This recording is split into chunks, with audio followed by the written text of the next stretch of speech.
looked good in the preseason. I just think Mac Jones played that much better. And then when you couple the concerns of COVID, all the additional protocols that have to be in place when you have a player like that, it feels like it got to the point where the juice wasn't worth the squeeze. Bill Belichick and his level of trust that he has with his quarterback, it's clear that he has more with Mac Jones than he does with Cam Newton. Check out Canty and Golick Jr. weekdays at 4 Eastern on ESPN Radio.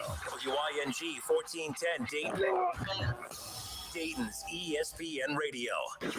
We're live. We're local. What are you gonna miss? He struck him up. We're Dayton's ESPN radio station. Now, let's send it to the WING studios for Dayton's only local sports talk show. It's the Justin Kinner Show with Kev Nash, presented by Orion Sports Medicine.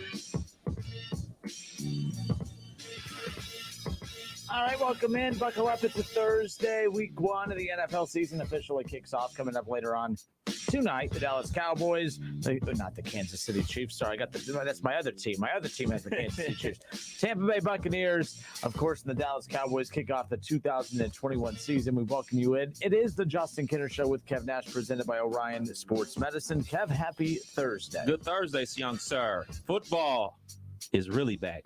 High school football, week 4. College football season, week 2, and finally week 1 of the NFL. That's all that matters. That is all that matters right now. I'm telling you what, I'm so jacked to finally be able to talk about actual football in regards to the season officially kicking off tonight. I know it's just one game, but look, I find all the talk and banter heading into these games as they kick off. Of course, it always fascinates me, how we overreact to a lot of things. For instance, like last year, Tampa Bay winning the Super Bowl. There's a lot that went into Tampa Bay winning the Super Bowl. I keep hearing dumb shows talk about the possibility of the Bucs going 16 or 17 undefeated. No one went undefeated during a 16-game regular season and playoffs. Now you're expecting him to go 20-0. Tom Brady's in his 60s, and now you expect him to throw for over 50-plus touchdowns and what have you. And, of course, obviously, yes, if he's healthy enough. But, at some point, I'm not saying you have to start doubting Tom Brady, because that's just not something you do. It's actually not smart to do at all. But if you look at Tampa Bay last year, it's not as if they dominated their way to a Super Bowl. Right. They didn't dominate their way to a Super Bowl. And I'm not saying that there was no way in hell they could have beat the Chiefs if the Chiefs didn't have offensive line issues. But I guarantee you it would not have been a rout. It would not have been a blowout. It would not have been a game that was over heading into the fourth quarter. It would have been a much different, maybe not an outcome, but it would have been a much different competitive field to where we're not feeling like, oh, Tampa Bay's so untouchable. Man, they dominated Patrick. That's what I kept hearing today. They suffocated Patrick Mahomes. This Buccaneer team is the only team to figure out Patrick Mahomes. No one figured out Patrick Mahomes. Well, technically COVID did. COVID destroyed that offensive line. Injuries and missing starters to that offensive line kept him out against the Tampa Bay Buccaneers, or kept them out against the Tampa Bay Buccaneers. And one of the strengths of the Tampa Bay Buccaneers is their pass rush. And, of course, they feasted on Patrick Mahomes, who was running for his life the entire night. It was like watching the Bengals game, except it's not, we're not used to watching the Bengals in any kind of significant light whatsoever. But, it was like watching a Bengals game with how bad that offensive line was for the Chiefs. It's much different. Look, I'm not predicting them to win the Super Bowl this year. They are not my Super Bowl picks. I'll just throw that out there right now. And then you look at the Dallas Cowboys. The Dallas Cowboys, I would not be surprised. Everyone is saying they're getting blown out. They're going to get destroyed tonight. What's your gut telling you on this Thursday night kickoff tonight to the season? The Tampa Bay Buccaneers, who I'm not saying are overrated, but I do think, look, they played horrible against the Green Bay Packers. If it wasn't for that horrible play call down the stretch, it was the Green Bay Packers that technically cost them the game against the Buccaneers, more than the Buccaneers physically taking it from them. Tom Brady played horrible. He had 3 interceptions that game. He looked absolutely horrible. He looked like Father Time was catching up with him. And then, of course, he has that humongous game in the Super Bowl, which we're accustomed to. I'm just saying I'm not as sold on Tampa Bay as many are. And I'm not saying that because they're playing the Cowboys. I think that the Cowboys, there's way too much talk about them as well. All the talk about Dak Prescott and his numbers taken off last year. Well, you're playing from behind in the 3 or 4 games that he was fortunate enough to play in last year. Of course, your passing numbers are going to be through the roof. We've seen that the better Cowboys teams come from when Dak is officiating the offense and that Zeke is the center point. And if that's not, it's very similar to the Cleveland Browns. If you ask Baker to do too much, that means you're not taking advantage of your strength, which is your run game. That's the Cowboys. Tonight's an interesting matchup. I just don't see Tampa blowing out the Cowboys the way everyone has basically come out and said that they would. I think it's 2 teams with a lot of question marks, despite the fact that Tampa brings back every starter from last year's Super Bowl. Okay, Tampa Bay. I'll attack it from this way. Last year, Tampa Bay, in November, the back half of November, after back-to-back losses to the Rams and the Chiefs, both losing both games 27-24, they were at 7-5. Then they go on to beat Minnesota, Atlanta, Detroit, and Atlanta again. None of those teams that they beat made the playoffs. But you know what happened before they went on that 4-game winning streak? Had a bye week. Had a bye week in week 13. No other team in the NFL had a bye. Well, everybody in their division had a bye week that late in the season. So you get healthy going into your playoff run versus a bunch of teams that didn't have anything to play for. Not taking anything away from Tampa Bay. They are the Super Bowl champs. They went out there and they won those games fair and square. But if you dissect things like that and you take a look at it, like, well, you know, they took advantage of their opportunities. They took advantage of the late bye week. They took advantage of having to play Atlanta basically back-to-back weeks and by throwing Detroit in the mix as well. So you're allowed to get healthier. You're allowed to get your rhythm versus teams that aren't playing for anything. For all we know, those teams were tanking, you know, organizationally wise. So then you go into your playoff game. You go to the Washington football team, and Heineke has the Washington football team in a pretty good spot in the fourth quarter. Ultimately, Tampa Bay wins that game. Then they go play the New Orleans Saints. And as much as I bang on Drew Brees later in his career, Drew Brees is still one of my favorite quarterbacks of all time. I really love watching Drew Brees play at Purdue. I was amazed at his career. In college, I was amazed that he made it this far in his career. I was surprised he's a Hall of Famer. But the fact of the matter was, Drew Brees could not hit the long ball. He could not hit the long ball anymore because his arm was shot. That's no fault of his own. He's just old. It is what it is. It happens. Happens to everybody except Tom Brady, apparently. So you go down there, you beat the Saints with the quarterback that they probably should have moved on from, if you want to be like all the way just real about the whole situation. And then they have a great first half. I'm talking about lights out first half, offensively and defensively against Green Bay. At Green Bay, kudos to Tampa Bay. And that big shot play that Brady hit to Scotty Miller right before the half, after the penalty. They scored a touchdown right before the half. But the second half belonged to the Green Bay Packers. The second half belonged to the Green Bay Packers. It was a basically reversal of fortune. Green Bay's defense started getting pressure on Tom Brady. And we know Tom Brady doesn't like to get hit. He threw up some ducks that got intercepted 3 times in the second half. And finally, the offense started clicking for Green Bay. And it goes back to that, go for it on fourth down. Oh, man, Aaron Rodgers should have ran it in to the end zone. For whatever reason, they didn't. They didn't. And Green Bay lost the game, and Tampa Bay won and went to the Super Bowl. Then we go to the Super Bowl. Like you said, COVID and injuries ravished Kansas City's offensive line. They were under siege the entire game. It turned the Super Bowl into a blowout. And I think people are latching on to the Super Bowl being a blowout as opposed to looking at the big picture. Like, they saw that Kansas City's offense got shut down, and they saw that Tampa Bay came to play, and they took advantage of the opportunities and won the Super Bowl. And they look at it and it's like, oh, man, they blew out Patrick Mahomes at Kansas City. They're going to run the entire table. They're going to go 20-0. So we go to the off season. You got all 22 starters returning. I think that should be the bigger focal point than anything about Tampa Bay, that they're actually bringing back all 22 starters on offense and defense, as opposed to, you know, hey, man, like, this, look what they did to Kansas City. That's in the past. And it's no knock on Tampa Bay, because best believe if my team would have won in that scenario, I'll be waving the Super Bowl flag and showing off my ring too, because it is what it is. Injuries are a part of the game. But let's not act like this team was dominant all last season. Let's not act like they were dominant all playoffs. They were dominant in the biggest game, the Super Bowl, when everybody in their mind watching. You know, they were biggest and most dominant at 6:30 on that Sunday for the Super Bowl when everybody saw it. But if you watch them throughout the entire playoffs, they weren't dominant throughout the whole playoffs. They weren't dominant throughout the rest of the regular season. They were dominant those last 4 weeks of the season when they played Minnesota, Atlanta, Detroit, and Atlanta again. So what I always try to do in my life and especially in sports, is take the big picture view and say, all right, what is different about this team? The different thing about this Tampa Bay team is that they're bringing back all 22 starters. And that thing that we talk about with Tom Brady, that what I call voodoo, which isn't really voodoo. It's just like the fact that the guys, everybody on that team has seen Tom Brady win Super Bowls and seen him pull off miracles. So they have that confidence.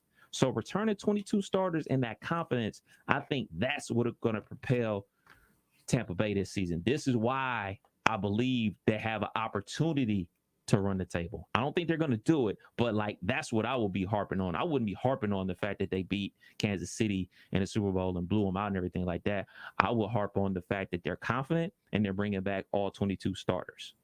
Well, at the end of the day, they're not going undefeated because they're going to be defeated tonight. The Cowboys are beaten. That's you my back? first upset pick. That's my first upset pick. Now, how about them Cowboys? No, and let me be clear here. Like, I'm not even saying that they're bad. I'm not even saying that Tampa's bad. I'm not even saying that I don't believe that they're a good football team. I'm not trying to discredit their Super Bowl.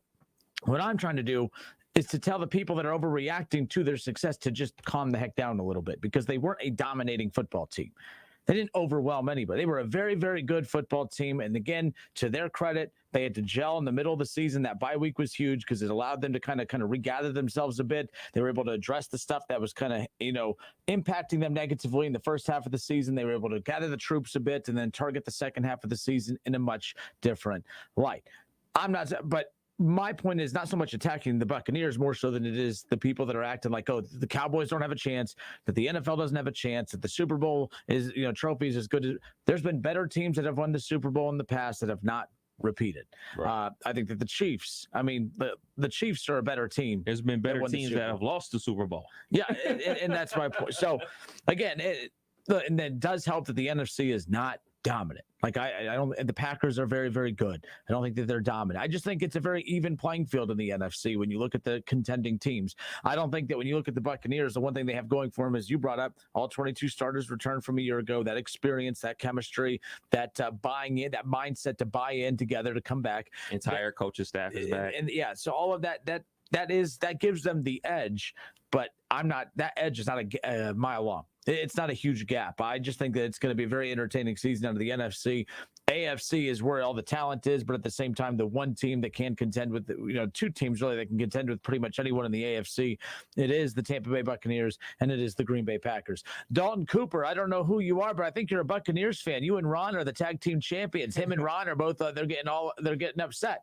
Off the top rope. I'm a Bucs hater. I'm a Bengals hater. I'm a Bucs hater. I took my Bengal hating act onto the tube today, by the way.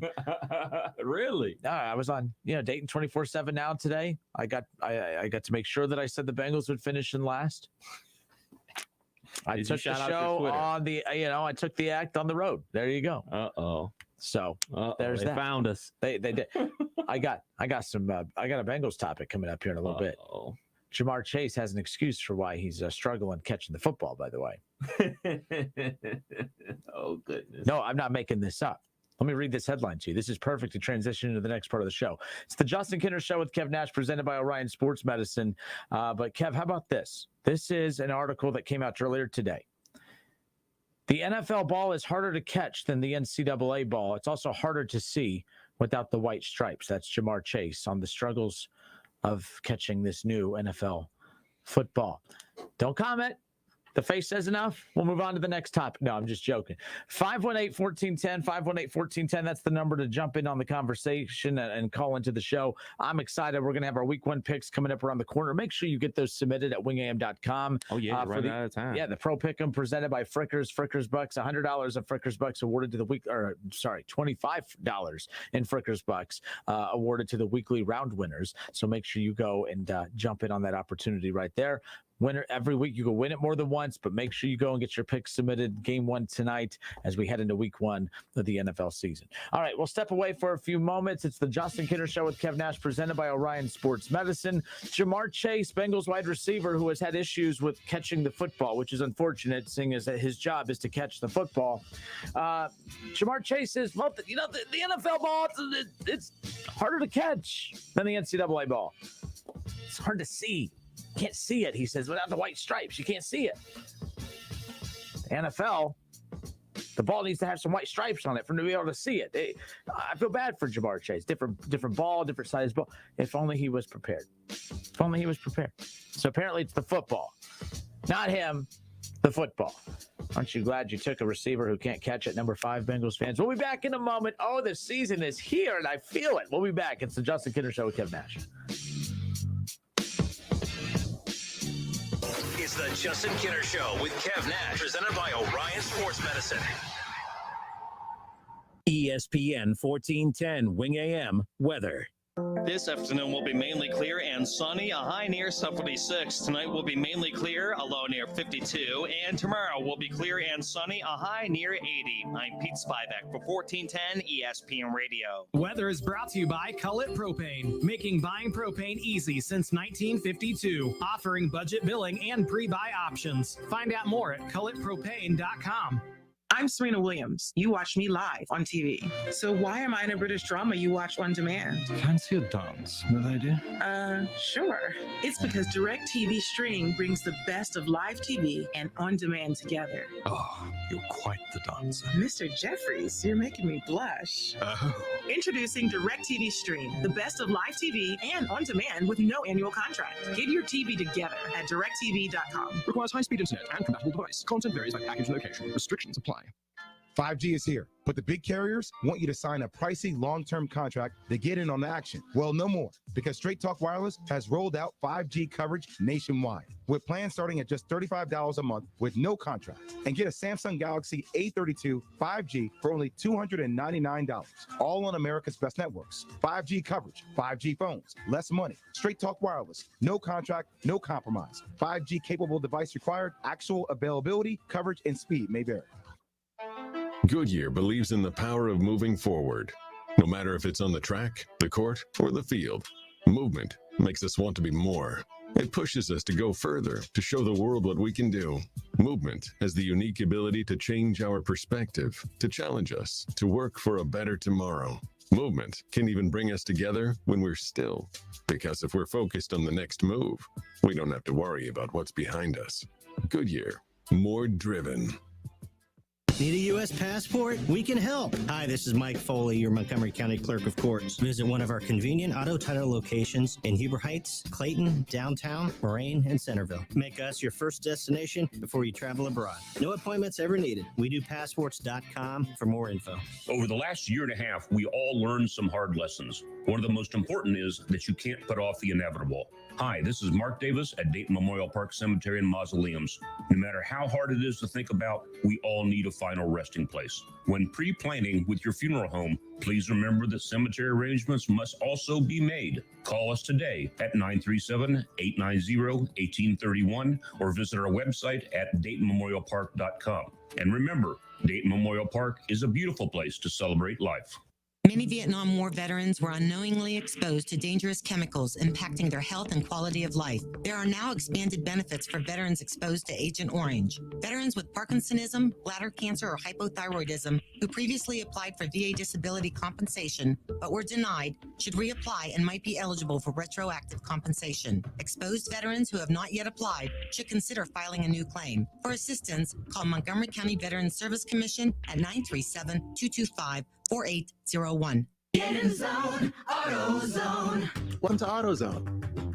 Having some starting trouble? We can help you out. Let's start with a free battery test. If you just need a charge, we can help with that too. And if you need a new battery, we've got a wide selection of replacement batteries starting at just $79.99. And we're the only place you can find proven tough Duralast batteries, including Duralast Platinum with AGM and EFB technology. That's why we're America's #1 battery destination. Get in zone, AutoZone. Claim based on data from the NPD Group 2020. Welcome to another episode of Ask Tomorrow.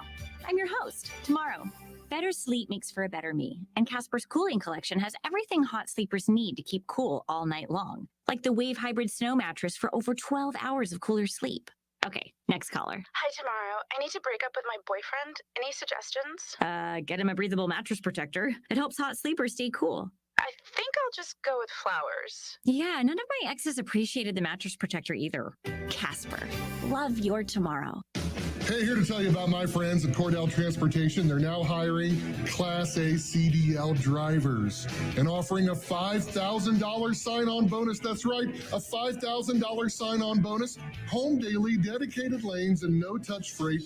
Brand new equipment as well. Medical, dental, vision, and company-paid life insurance. Call Cody right now. Apply online at CordellTransportation.com. Cordell Transportation, driven to succeed.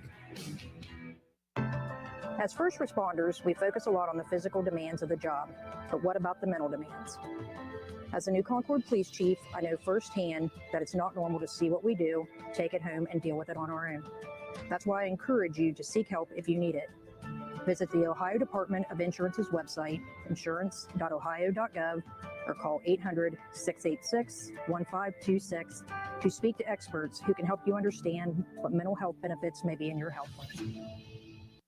5G is here, but the big carriers want you to sign a pricey long-term contract to get in on the action. Well, no more, because Straight Talk Wireless has rolled out 5G coverage nationwide, with plans starting at just $35 a month with no contract. And get a Samsung Galaxy A32 5G for only $299, all on America's best networks. 5G coverage, 5G phones, less money. Straight Talk Wireless, no contract, no compromise. 5G capable device required, actual availability, coverage, and speed may vary. Goodyear believes in the power of moving forward. No matter if it's on the track, the court, or the field, movement makes us want to be more. It pushes us to go further, to show the world what we can do. Movement has the unique ability to change our perspective, to challenge us, to work for a better tomorrow. Movement can even bring us together when we're still, because if we're focused on the next move, we don't have to worry about what's behind us. Goodyear, more driven. What is it that makes you uniquely you? Well, DuckDuckGo doesn't think that's any of their business, and frankly, it shouldn't be the business of any tech company. Protect your privacy online for free with DuckDuckGo. Don't miss the ESPN Dayton Glacier Softwater High School Football Game of the Week every Friday night, right here on Dayton's ESPN Radio, 1410 Wing AM. College Football Hall of Famer Keith Byers and Justin Kinner will have the call all season long. Check out wingam.com for the complete schedule and to stream the games live. College football playoffs, Browns, Bengals, Buckeyes, and more. Catch the Keith Byers Show Mondays at noon on 1410 ESPN Radio.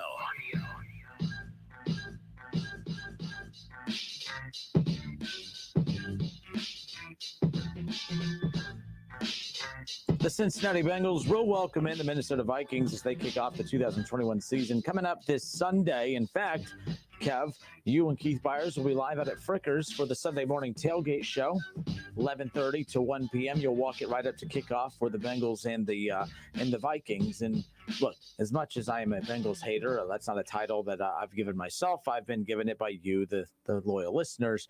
I'm actually really jacked to watch the Bengals. Even if I'm hate watching, I'm jacked to watch I'm not really hate watching, but I started to think, when I'm alone in my thoughts, I start thinking, where did this whole persona of me hating the Bengals come from? And I got to thinking about it. I'm like, maybe I should take responsibility. And then I thought about it, and I'm like, no, I blame them, the listeners. I blame the Bengals fans who, if you say anything remotely close to critical, and it's always factual, by the way, they have a bad offensive line, you just hate the team. That, or they have a bad offensive line.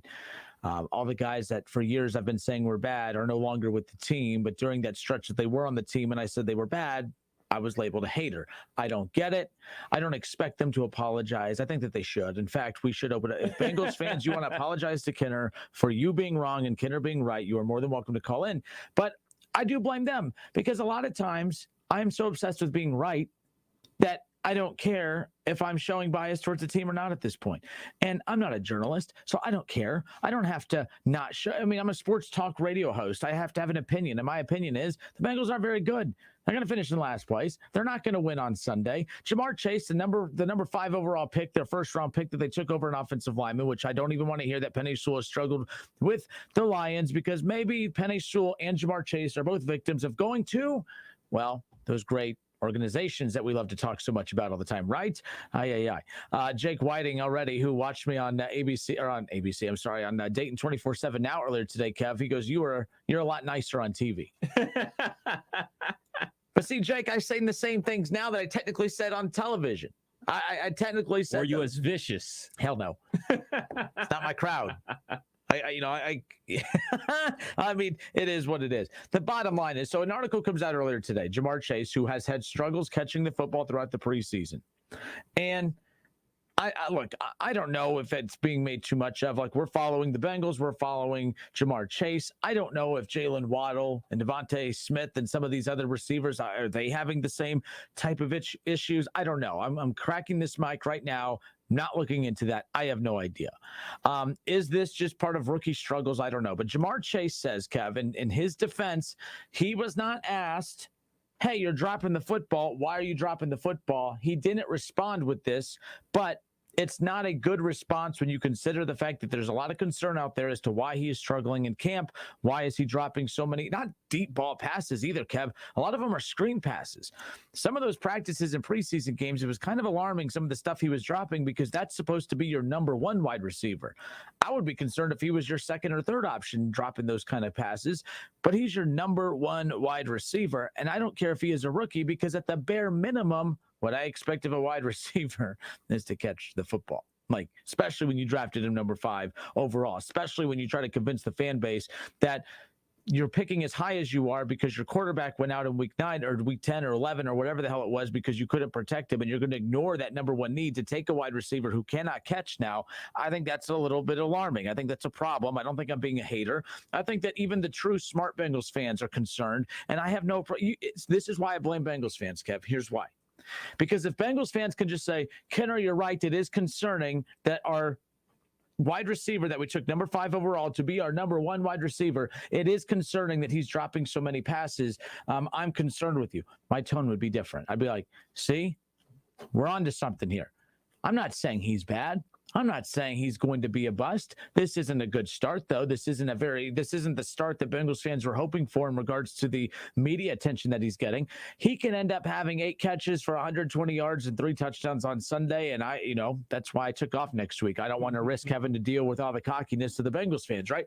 But the bottom line is I don't know why people get so angry for me pointing out obvious stuff that should be a concern even to Bengals fans, even if I am a Bengals hater. Why is me pointing out that Jamar Chase dropping passes is a problem? Why does that make you angry? Why don't you agree with that? Why don't you think that him dropping passes is a problem? Oh, but Justin, he'll be fine. He'll be fine. Maybe he will be. And when he is fine and when he is catching passes, I will then say, hey, he can catch football. It's pretty good. But until then, until he starts catching the damn football, I'm going to keep saying, yeah, he's not catching the football. And that's kind of why you drafted him to be your number one wide receiver. And he's not catching. So you see where I'm going at with this? Like that's all I'm saying is when I say the offensive line is bad, I don't get why you have to get angry and try to convince me that a bad offensive line is actually good. Why can't you just say, yeah, I agree. I'm a little concerned about the offensive line as well. There's nothing wrong with that. Not everything has to be so combative, but it's not like I'm stubborn and don't want to admit when I'm wrong. I'm not wrong in this particular situation. Until I see that offensive line improve, I'm not going to say that they're good. Until I see Jamar Chase start catching passes, I'm not going to say that he's great. But Jamar Chase coming out today, Kev, and addressing the media. Stop letting these guys talk, by the way. My goodness, stop letting them talk. Between him and Joe Burrow, they're trying to say all the right things, and in the midst of saying all the right things, they're ending up allowing boobs like me to take what they say and run with it. Jamar Chase was asked about the footballs in the NFL, Kevin. He said, well, they're harder to catch than the college football. So the NFL ball is a lot harder to catch than the NCAA ball because it's bigger, it's harder to see without the white stripes. And although he may not be wrong. I mean, you want to talk about baseball. I mean, I think it's absolutely ridiculous that in the minor leagues, you pitch with a different size baseball than that doesn't make any sense. That would be like in the G League, you have a smaller basketball than when you get called up to the actual league, to the league. You know what I mean? Like that doesn't make any sense. That would be like in the preseason, you practice with a small football, and then the game 1 of the regular season, you have a big football. I don't understand that. It doesn't make any sense to me. So he's not wrong, but because he answered that question with his struggles in camp, it is being shaped as he's making an excuse. I'm having fun with this. I know Jamar Chase is not making an excuse, folks. He did not say that his struggles in the preseason catching the football were because of this. All I'm pointing out is that maybe the timing of the response wasn't great. Now, boo the media person who asked the question. But I would have avoided that. I would have avoided, these players have to be smarter in regards to the way they answer, because they have to know that everything they say is going to be dissected, twisted, and turned to fit a narrative of some boob like Kinner to get a reaction out of people. So you Bengals fans, after hearing me rant and rave and actually take shots at you a little bit, I'm actually kind of defending him a bit. He did not say he struggled in the preseason because of this. He simply was asked a question about why, or what are some of the differences in the pro game versus the college game. He was specifically asked about the football, so he answered that question. All I'm saying is you have media outlets now taking his response to that isolated question that had nothing to do with the struggles. It's not like they said, hey, Jamar, you're struggling catching passes in the preseason. Why is that? Oh, well, because the NFL ball is harder to catch than the college ball. If he would have said that, I would have really jumped on this. That's not what he said. I'm just jumping at the irony in his response to that question and how it could be spun to sound like an excuse for why he's dropping passes. Listen, folks, one more time before I hand it off to Kev. I like Jamar Chase. I actually really do hope that he does pan out to be the number one wide receiver, because there's nothing I want more than to watch the Bengals turn into a playoff caliber team, so that when my Super Bowl caliber Browns play the playoff caliber Bengals, that we are watching something fun. So you thought I was about to rip Jamar Chase. I'm actually saying now I'm actually pulling for him. I think that it will come together. I think nerves and the pressure of being drafted at number 5, I put pressure on him saying that he needs to be Justin Jefferson, but it was a lot easier to be Justin Jefferson on a team when you had Adam Thielen and when you had the great run game. You have a good quarterback that can get you the ball. Everything that Jamar Chase has, except Justin Jefferson didn't have pressure on him coming in. He wasn't looked at as the guy coming in.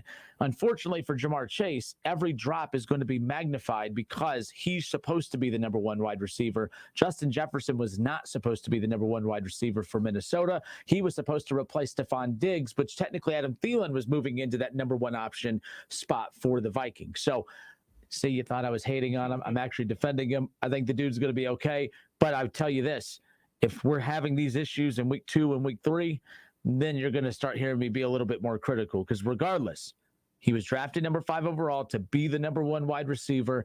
And in the NFL, there is eventually, no, quarterbacks get the eventually tag. Some of the other skill position players, especially wide receiver, when catching a football is no different than catching it in college, except you might have more coverage on you. Catch the football. It's not that hard, especially when you're as talented as he is. He did miss all of last year. That probably has something to do with it too. I'm going to be a little bit more patient with them. As much as I love finding reasons to rag on this team, I'm being a little bit more patient with this one. I just can't get over the irony of his response to that question and how it could be spun as an excuse for his struggles in the preseason. He's right. The college ball is much easier to catch than the NFL ball because of the stripes. Like, that's the whole purpose of having the white stripes on the football, to make it more visible. But at the end of the day, nobody cares. Like, that's just the reality. Nobody cares why you're dropping it. They just want you to stop dropping it. And speaking from a fan of a team that had the most drops in the NFL last year, nobody was saying, oh, Deontay Johnson, why are you dropping the ball? Oh, because it has the white stripes on it. Chase Claypool, why are you dropping the ball? Oh, it don't have the white stripes on it. Eric Ebron, why are you a 10-year veteran in the NFL and you still dropping the ball left and right?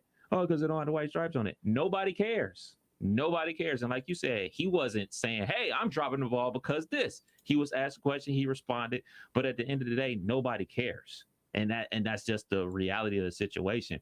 For me, I caught some of the highlights. I'm not going to sit here and say I watched some of the games, but I caught some of the highlights of his drops. And for me, just a tad. And for me, I don't necessarily believe it's, or just from my vantage point, I'm not sure if it's I'm not seeing the ball well, or the ball is too big. I mean, dude has freaking oven mitts for hands. But I just think that it's something he has to get used to, because open in college and open in NFL are two different things. You normally hear that with quarterbacks, like, I'm going to throw it when he's open. Well, you have to throw it to anticipate he's open in the NFL. In college, and especially at LSU, especially a sophomore year, running that offense under Joe Brady and everything like that, you know, those guys were wide open. He was open. Justin Jefferson was open. The other receiver that got drafted in the second round this year, he was wide open. The tight end, Thaddeus Moss, was wide open. Clyde Edwards-Helaire, he was wide open. They were all wide open. Go Tigers. They were like the closest guys to them were arm length away. So, like, I think that's an adjustment for him. I don't necessarily believe that, you know, seeing the ball is an adjustment, or, you know, the ball being bigger is adjustment of people being up on him as he's trying to catch the ball. Like you said, he didn't play football last year. He's basically hasn't played football in 2 years.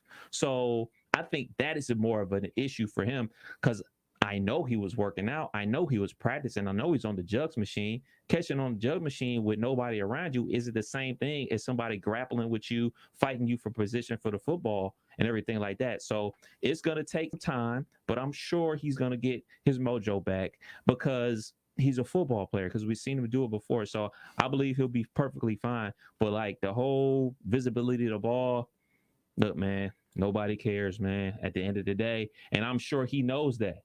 I'm sure he knows no one cares that he can't see the ball, or allegedly can't see the ball. That's why he's not catching or whatever. You're going to have to get used to this contact, and you're going to have to catch the ball with both hands and then be a star in the NFL, as everybody expects you to be. All right. It's the Justin Kinner Show with Kev Nash, presented by Orion Sports Medicine, with you here on 1410 ESPN Radio. Looking at the Browns and Bengals heading into this 2021 season, here's the biggest difference in the perception of the Bengals and the Browns. I'm at ESPN.com. I click on the Cleveland Browns section. The Cleveland Browns, the first headline that pops up is, of course, Fowler predicting week one surprises, sleepers, predicting that the Browns will beat the Chiefs. They have Super Bowl expectations. There's a lot of headlines about the Browns being Super Bowl contenders heading in to the 2021 season. That's what the attention on the Browns is about.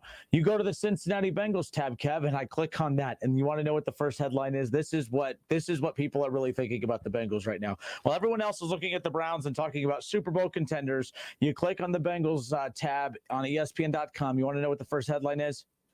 Giraffe named after quarterback Joe Burrow dies after illness. Oh, goodness. Kickoff is in 3 days, and the first headline about the Bengals at ESPN.com is that they named a giraffe after him. I would be mad if I'm a Bengals fan. I know. I love that giraffe, and he died. 518-1410, 518-1410. Kev, who we got? We got Charlie, the return of the Charlie. It's football season when Charlie calls. Charlie! What's going on, guys? You waited patiently. We have more time for you than the other day. So what's going on? Well, I literally just drove past the Bengals while they were practicing. I honked at them, let them know, they got at least one fan. So was the giraffe there? No, but I'm pretty sure I saw Jamar Chase catch like a 68-yarder just now. So. Oh, wow. You could see that while driving, huh? I'm just saying. I mean, that football, according to, I don't know how you saw that. According to Jamar Chase, that football's hard to see. I don't know how you saw that. Yeah, I think Jamar Chase is fooling everybody. But I'm going to be honest with you, Justin, about some things right now. Because I hate liars. Beginning of the season, I just want to be honest about some things. Because there's things that I say outwardly, but there's my feelings, the way I truly feel about things. And I'm just going to let you know right now, okay? Okay. I honestly think that the Bengals have the potential to go to the playoffs this year. I really think that. I've watched so much bad football in the last 5 years, and a lot of that has to do with the fact that we lost our top two offensive linemen and our defense has been garbage. Now, it is a bummer that Trey Waynes is out, but everybody else is healthy and is going to play this Sunday on the defense that we've paid a fortune for.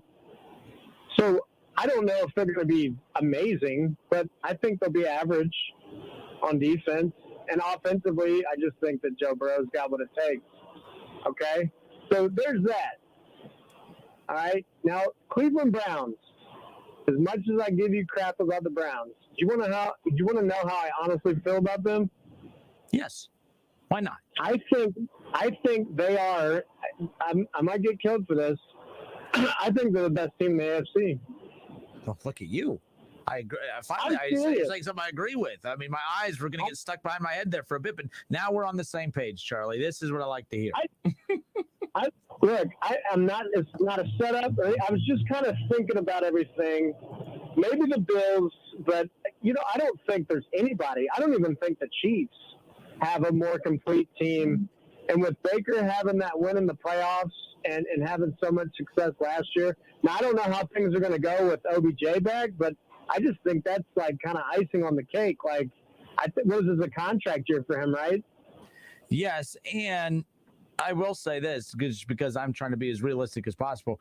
This team is only as good as Baker is, and what I mean by that is if Baker reverts, if he just declines a tad, this team's not going anywhere further than where they went last year, which isn't terrible for Brown standards considering they were just 0-16 a few years ago. I mean, if a bad season is making the playoffs and not winning in the playoffs, then so be it.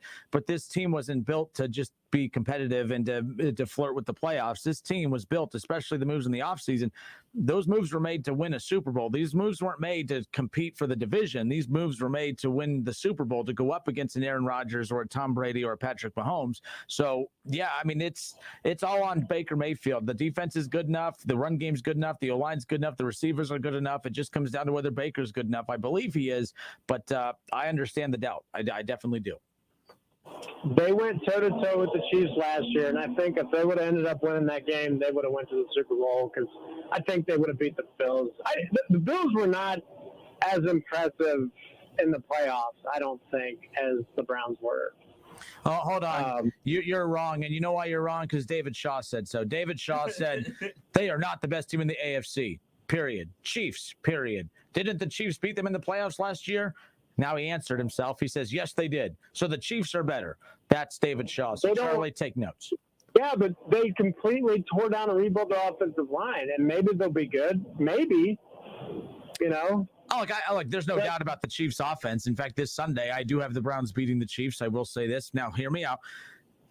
You're not stopping Patrick Mahomes, and that goes for any defense out there unless their offensive line's beat up. But that defense isn't. Patrick Mahomes. The Buccaneers did. Well, but that's because they had that Bengals-like offensive line, Charlie. I mean, they had how many starters out in the Super Bowl? That was the problem. That's why he was running for his life. This is the best time for the Browns to play them because you don't know how that line's going to be starting out. But the Chiefs' defense isn't that great either.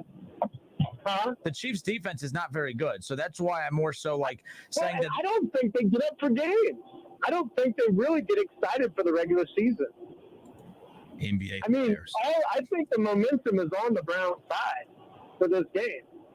I think there's more pressure on the Browns because a loss, you're going to get that typical, that's just the Browns being the Browns and typical Browns. But there's a lot more riding on that game for the Browns. The Chiefs can lose, and they'll still be the Chiefs. They'll still have Patrick Mahomes. They'll still be fine. The Browns have more to prove in this game than the Chiefs do at this point. So there you go. But, Charlie, I'm bored. You're boring me. Well, look, I just know what I saw that second game against the Bengals. I saw Baker Mayfield just go to work. And if that dude shows up at all this season, Browns are going to be in great shape. And honestly, I wouldn't even be surprised if he wins the MVP. And hey, can we talk about one more thing? You have 60 seconds. Okay. The dumbest thing that the Browns are doing right now is not paying him. Who in the world does Cleveland think they are? You've had 30 quarterbacks. You need to pay him right now because if he has a good season, he's getting all the money. Well, to be fair, I mean, it's one of those things, too, where they're going to pay him. They want to pay him. But they're also asking themselves, if we fork over all this money, I think the Dallas Cowboys are very similar to the Browns. The Browns are better as of right now. I would take Baker Mayfield over Dak 1,000,000 times. Well, Dak is Andy Dalton. I don't care what anybody says. He's average. He's extremely average. Baker's better.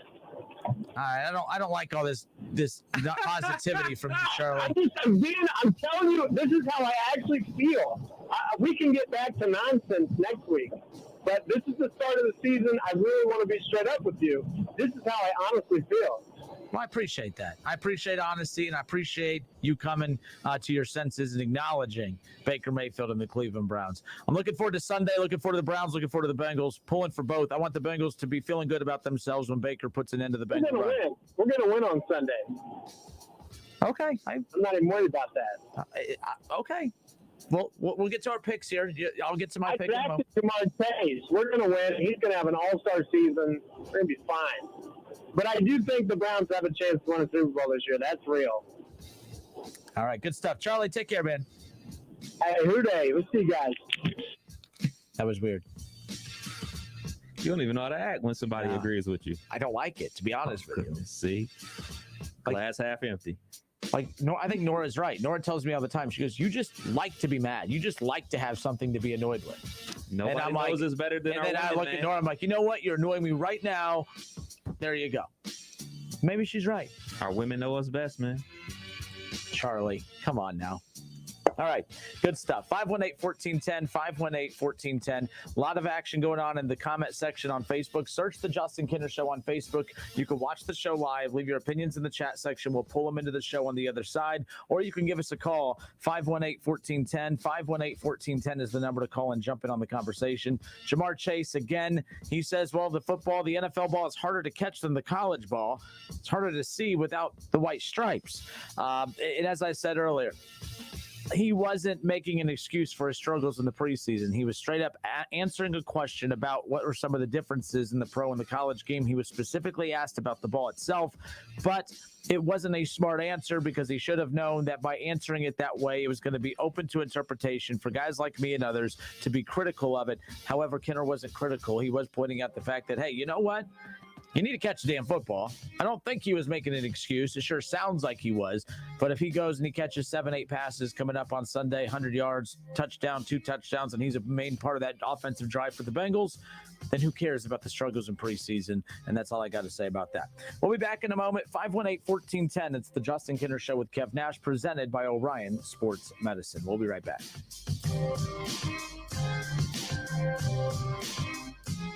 It's the Justin Kinner Show with Kev Nash on 1410 ESPN Radio. If you think vaccines alone will protect you from COVID-19, think again. More breakthrough cases of COVID variants show that vaccinated people are still vulnerable to the deadly disease. To be safe, monitor regularly for fever, as it's the leading sign of COVID-19. Use Exergen, the only thermometer scientifically proven to detect fever. And beware of non-contact devices that miss 5 out of 6 fevers. Remember, vaccines are not enough. So protect yourself and your family with the Exergen temporal scanner. Learn more at Exergen.com. Hi, John Glazer here for Glazer Soft Water. We've been making water great since 1988, and no matter what your water issues, we have solutions. Your city water can be clear, but still be hard and have the taste and odor of chlorine. Well water can look, smell, and taste terrible. Glazer Soft Water will fix your water and will even include a 7-year parts and labor warranty so you don't have to worry. Visit our website to learn more at glazersoftwater.com. Glazer Water really is better water. Hear the power and feel the noise. NTA Championship Bowling's All-Star Invitational is back for one final meltdown. The 34th annual Enderley Pull-Off roars into Champaign County Fairgrounds in Urbana. Saturday, September 18th at 5 p.m. One huge session of pulling on 2 tracks. Tractors, trucks, minis, and semis will all be there with over 100 qualifiers in 21 divisions. These pullers are the best of the best from both NTTA's regional and grand national circuits, vying for their share of over $105,000. Open pit area to see these incredible machines up close and meet the drivers from across the USA. AllStarPull.com has the details. Purchase discount tickets for $20, saving $5 off day of show admission. Ticket outlets include O'Reilly Auto Parts Store, Farmers Equipment in Urbana, Farmer's Daughter Restaurant in Urbana, and Dave Kale Chevrolet in Mechanicsburg. Children under 10 are free. The Enderley Pull-Off, Saturday, September 18th at the Champaign County Fairgrounds, Urbana. NTPA season finale. Go to AllStarPull.com for more. Looking for a career and not just a job? Then Dayton Progress is looking for you. Dayton Progress is the leading international manufacturer of tools and tooling components for the metal stamping industries and has immediate openings for their entry-level machinists. No prior experience is required, and Dayton Progress will train you, starting with the basics. They offer competitive wages starting at $15 per hour and up to $18 per hour with prior experience. New hires are eligible for merit increases after 90 days of employment. They also offer private health care, including vision and dental, free life insurance, a contributory 401k, promotions from within, company service recognition, and 100% tuition reimbursement to local state colleges. Dayton Progress is a great place to work and has been a Dayton landmark for over 70 years. Apply today by emailing your resume to jobs@DaytonProgress.com. That's jobs@DaytonProgress.com. Dayton Progress is an equal opportunity employer. Your home for fun, food, sports, and spirits is also the home for value. Frickers! Frickers' everyday values begin on Monday with boneless frickin' chicken wings. Tuesday offers traditional frickin' chicken wings. On Wednesday, enjoy a steak dinner. And on Thursday, frickin' chicken chunks. Kids eat free every day. And your favorite events are on TVs everywhere. This spring and every day, the home for everyday values is the home for fun, food, sports, and spirits. Frickers! What's up? This is Riley. And a little thing I love about the Chick-fil-A Grilled Chicken Club sandwich is the applewood bacon. It's savory and then it's also kind of sweet. And I think the combination of bacon with chicken and Colby Jack cheese, it just really knocks it out of the park. Hey, I'm Tanea. A little thing I love about the Chick-fil-A Grilled Chicken Club sandwich is the chicken. It's so juicy. It's grilled to perfection. I'm going to devour this sandwich. Order the Grilled Chicken Club sandwich on the Chick-fil-A app today. Real guests paid for their testimonials. We're planning a trip to Spain later this year. But our Spanish is pretty bad. So we're using Babbel. Babbel's conversation-based method teaches you real-life words and phrases. And with Babbel's interactive, bite-sized lessons, you'll remember what you learned. There's no easier way to learn another language. Ahora hablamos español. He just said, now we speak Spanish. Babbel, language for life. Now try Babbel for free. Just go to Babbel.com. That's Babbel.com. Hi, I'm Sales Manager Jason High at Germain Honda Beaver Creek, proud recipient of the prestigious President's Award. We are your local Honda dealer, and we invite you to see our newly renovated state-of-the-art facility. You'll be amazed at our selection, and remember, all new Hondas come with a lifetime powertrain warranty. Visit us at Route 35, just east of 675, conveniently located near Wright-Patterson Air Force Base. Germain Honda Beaver Creek, the right car, the right price, the right way. I'll see you soon. This is Renee. Happy to be here. She's not some influencer. She's more of a groundbreaker, turning her 4-acre lot into a little slice of heaven behind the wheel of a John Deere 1 Series tractor. Renee runs with us because the most important job is the next one. That's all I got. Nothing runs like a Deere. Get a 1 Series tractor for just $99 per month at your John Deere dealer today. For additional cost information, please call toll-free 855-633-2315. Hey, welcome to Everything Outdoors. Can I help you find anything? Hey, yeah, can you point us to the camping gear? Sure, aisle 2. Snowboarding? Just bought a new Nissan Pathfinder. It's got intelligent 4x4, and we want to hit the backcountry. Aisle 18. And the boats? Are you sure you can do all this? Up to 6,000 pounds towing, we're good to go. Oh, where's the scuba gear? Return to rugged in the all-new 2022 Nissan Pathfinder. Available intelligent 4x4, cannot prevent collisions or provide enhanced traction in all conditions. Always monitor traffic and weather conditions. Towing capability varies by configuration. See Nissan Owner's Manual for proper use. Panera believes in saying yes to things, like the new sausage and pepperoni flatbread. Get free delivery when you order on the app through September 14th. Panera, live your yes. Restrictions apply. NFL fans, the season is finally here. Get your picks submitted at wingam.com. Click on contest and enter the Pro Football Challenge. Weekly winners will win $20 in Frickers Fun Bucks. Get to wingam.com and get your NFL picks submitted now. Good luck. On Twitter, make sure to give us a follow. Search 1410 Kinner for Justin Kinner on Twitter. That's 1410 KINNER. And ESPN Dayton for the station Twitter handle.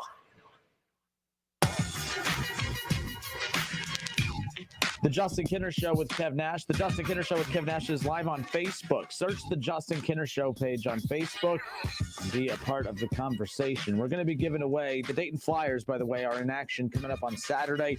They have Eastern Illinois coming in.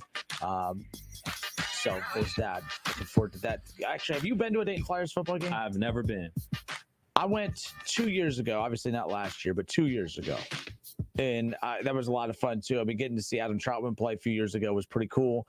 Adam Troutman, by the way, was practicing him. I guess I heard Rick Chamberlain, coach of the Flyers, in a press conference, he talked about how he talked to Adam Troutman and said he was out in L.A. and that Jameis Winston went and was working out with him, and he's getting healthy. Of course, he got banged up in the preseason, but I'm looking forward to that. But UD, back in action Saturday, their home opener, their season opener. They got Eastern Illinois coming in, and that's coming up this Saturday, 1 p.m. the kickoff at Welcome Stadium. We have tickets. We have Dayton Flyers football T-shirts. We'll be giving that stuff away coming up here in just a few moments, so keep that in mind. But yeah, so coming up top of the hour, Kevin Nash and I are going to be giving you our top 5 teams in the NFL and our bottom 5 teams in the NFL before the season officially kicks off tonight. We also got our picks for week 1 coming up in the second hour as well. But I wanted to get to the Facebook reaction because it was in response to Jamar Chase's comments talking about how the ball is harder to catch, the NFL ball is harder to catch than the college ball. And maybe it is, maybe it's not.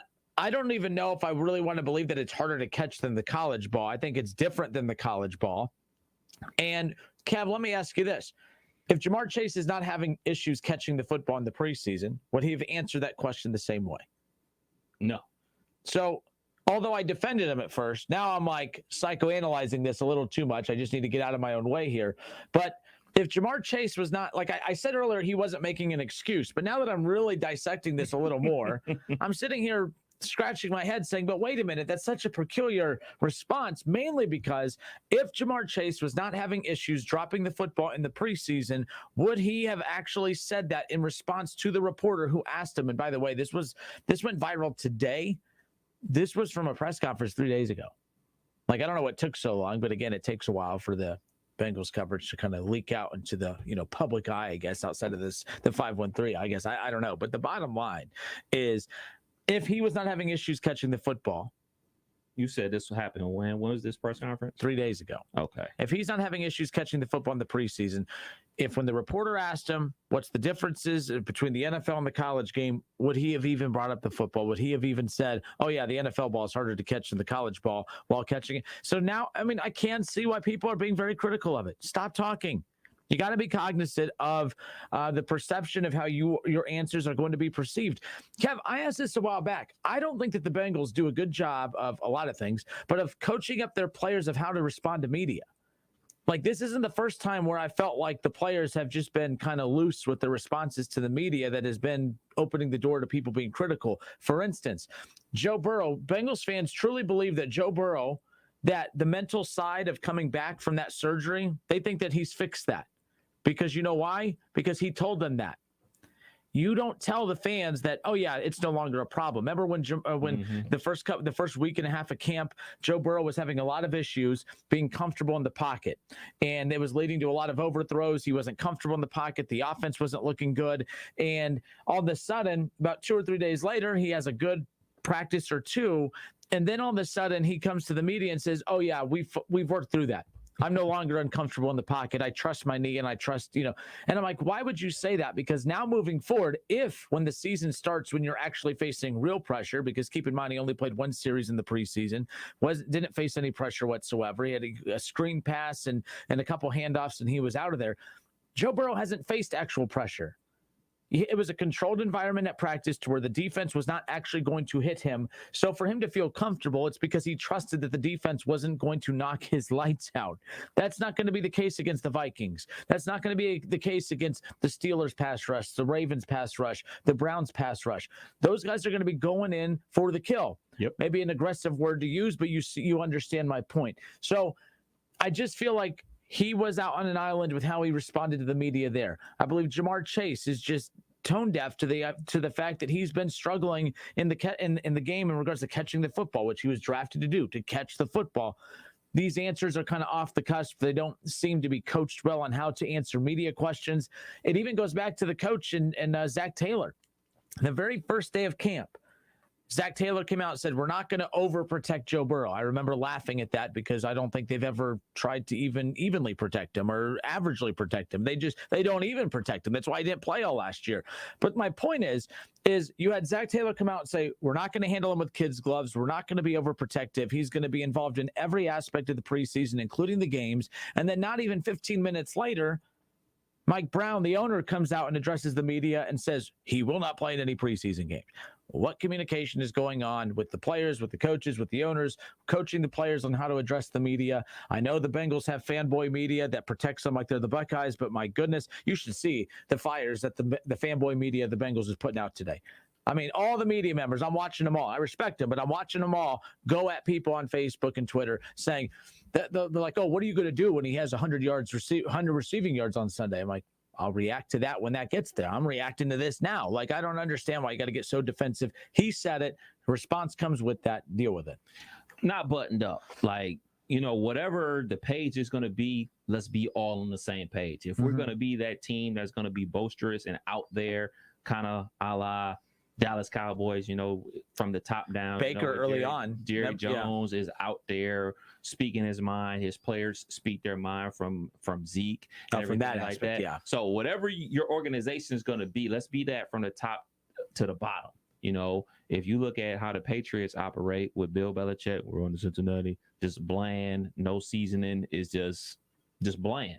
You know, you look at how Bruce Arians coaches the Tampa Bay Buccaneers. He's a boisterous guy. He's out there. When he was coaching with the Colts, they were kind of like a rah-rah type of team. And now they're that rah-rah team down there in Tampa Bay. So whatever your organization is going to be, let that be it from the top down, because that way you're all on the same page. So nobody's asking you a question about another player and you're having to hold on, let me go double check to make sure what the company line is. So to me, it just strikes me as people are not on the same page, and that can be quite alarming. And I know if I was a fan of a team that wasn't on the same page, that really doesn't have a strong leadership from ownership to head coach and everything like that, I will be kind of worried. As far as the whole catching the ball with the white stripes, the no stripes, the ball being bigger, hey man, 1 o'clock kick on Sunday. Catch the ball, bruh. And this all goes away. So if he does have, and that's the thing, if he has 100 receiving yard day on Sunday and a couple touchdowns, is he going to be talking about the difference in the ball from pro to college at that point? No, he's probably be like, talk about fixed it. We're good. Yeah. Just hey, I honed in and I caught the ball. I concentrated more. Because the question is going to be asked regardless. If he has drops in that game, what's going on with the drops? If he's, 5 targets, 5 catches, no drops and everything like that, like, hey, you caught the ball. Well, nothing. I just was honing in and focusing on catching the ball. And that's all that's going to happen. So the best thing that can happen for Jamar Chase is him catch the ball when it's thrown to him and the Bengals get a victory. Remember Keyshawn Johnson, throw me the ball? Mm-hmm. Jamar Chase, catch the ball. There you go. I heard Keyshawn talk about this on the morning show a couple weeks ago about the difference in the NFL ball and the college ball. As I think about it, in high school, we had an NFL ball, and granted, I was like 15, 16 years old. Like, it's much bigger than definitely a high school football. But with technology, and when I'm talking about technology, I'm talking about basically gloves with stickum on them. And the way those balls are like tatted, they're not out here throwing balls that are freshly out the pack. Like, these balls are rubbed down with sandpaper and nice and grippy and everything like that. You shouldn't be dropping the ball. No receiver should be dropping the ball unless they getting hit. Like the gloves today are basically illegal. Like, that's why I don't get enamored by all the one-handed catches, because you see all these one-handed catches, they're with gloves on. Unless it's Jackson McGowan from Miamisburg. That was a legitimate one-handed catch, by the way. For sure.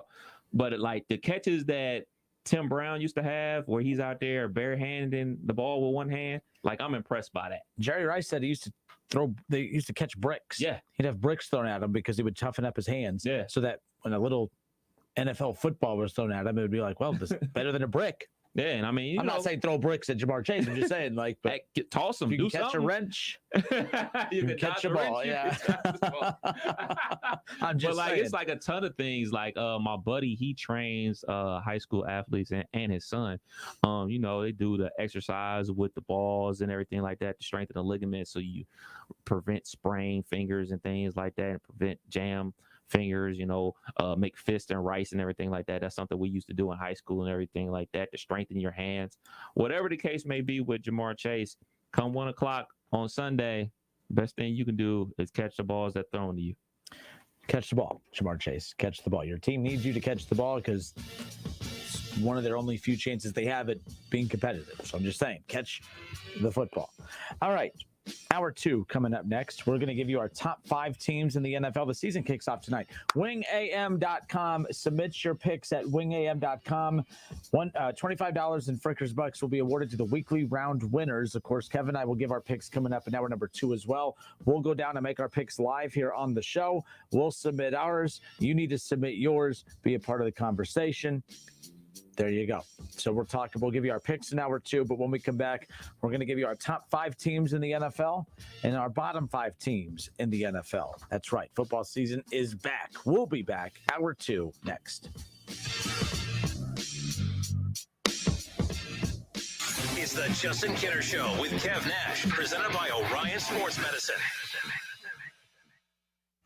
Well, according to research, 82% of people remember radio ads. That means that 82% of you listening right now will remember that this is an ad for ZipRecruiter. If you're hiring, 82% of you will recall that ZipRecruiter makes hiring faster and easier. And 82% of you will note that you can try ZipRecruiter for free today. But you have to go to ZipRecruiter.com/free. Yes, free. 82% of you will keep in mind that ZipRecruiter's technology finds qualified people for your job and actively invites them to apply. Is that you? Who are you talking to?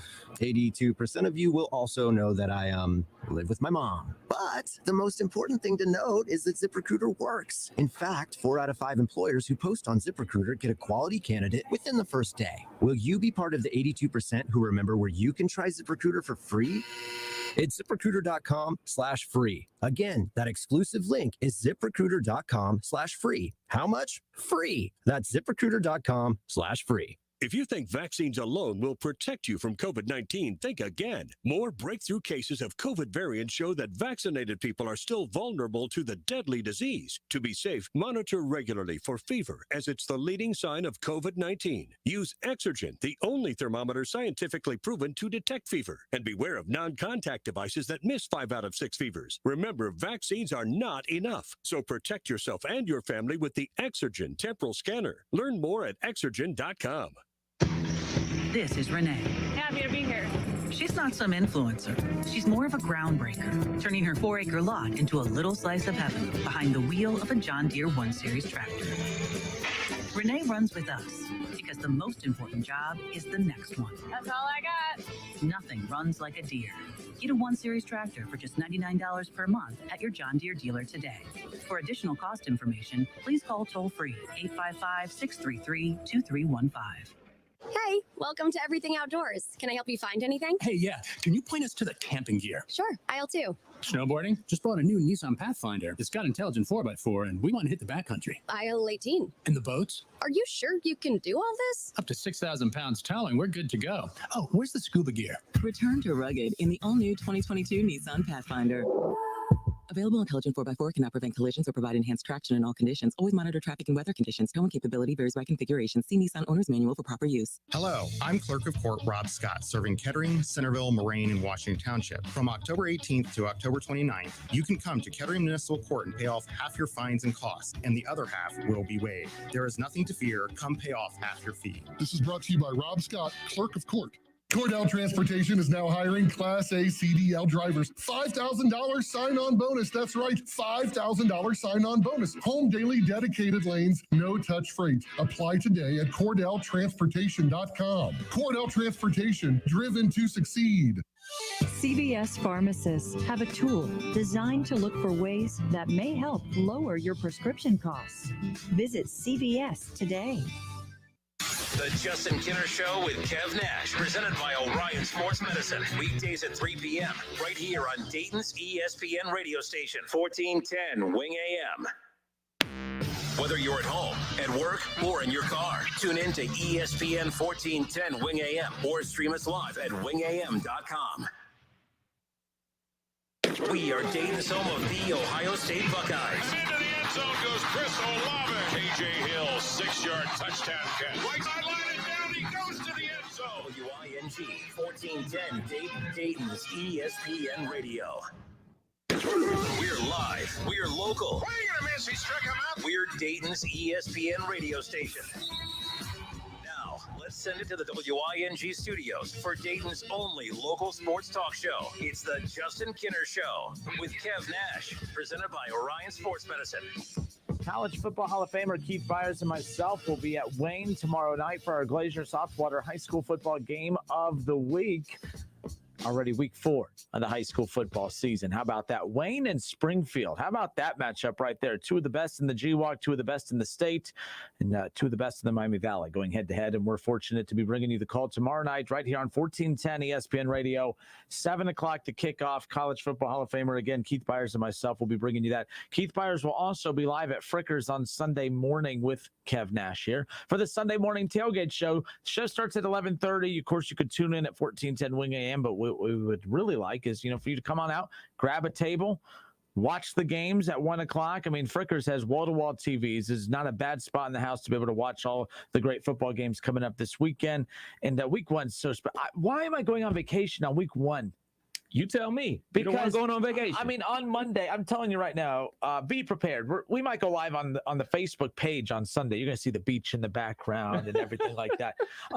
But what I can't wait for Monday. In fact, I'm doing that. We're jumping on Facebook because. Wait. Let's rewind to why are you going on vacation during the first week of the NFL season? Let's get that out the way. I have no idea. Well, last year is when we went to Pensacola. I got engaged last year. Week of the season, though. It was week 2. Was it? Mm-hmm. It was week 2. Because I did the first Sunday morning tailgate show for week 1. I thought it was the first week of the college season. Mm-mm. No, because the Browns lost, and that was the big joke, because that's why I went on vacation that week, is because the Browns lost. And I'm like, yeah, so there you go. But really? This week it's going to be painful, because when the Browns beat the Chiefs on Sunday and when the Bengals lose by double digits to the Vikings on Sunday, trust me, I would do anything to be on the show on Monday. Also, the Reds are going to go on a winning streak. That's their only shot. Their only shot is me going on vacation. And I tell you what, if I don't win Manager of the Year, if the Reds do, I'm telling you right now, if all the love, by the way, David Bell, they got their bell rung last night. How about that? I mean, 10th inning, right? Yeah, I even got some tweets from people that said, now I see why you're so critical of David Bell. I didn't even watch it, to be quite honest with you. I saw the highlights this morning. Tied at 1, and what they had like a 3-run home run. Yep, yeah. Hayward. Actually, I mean, and they, Brock, Hoofa. Yeah, we'll get into that coming up in a moment. The Reds are off today. They've technically been off for about 5 straight series now. We'll see if the off day will be enough to kind of get them going back around. But yeah, so I don't know. Going to Pensacola next week. Looking forward to that, of course. Last year we went to Pensacola. We were down there during the damn hurricane. Mm-hmm. Keith joked with me earlier. Said, you checked the weather this year? I'm like, yeah, we did. I'm really trying to figure out how we got as close to Florida as we did without realizing that there was technically the hurricane. So it was Hurricane Sally last year. It was heading towards New Orleans. It was actually the very same path that Hurricane Ida just took, except it literally came to a complete halt and then shifted towards Pensacola. The eye of the hurricane went right over us. It was my first hurricane ever to experience. Hopefully my last. Actually, it should be your last. You control whether or not you're there for a hurricane. Like, I know I sound cold-hearted here, but like there are some people who have to be trapped there, and that I feel horrible about. But like, I was one of the people that I don't feel bad for in those situations because I chose to stay. Me and my group, we chose to stay.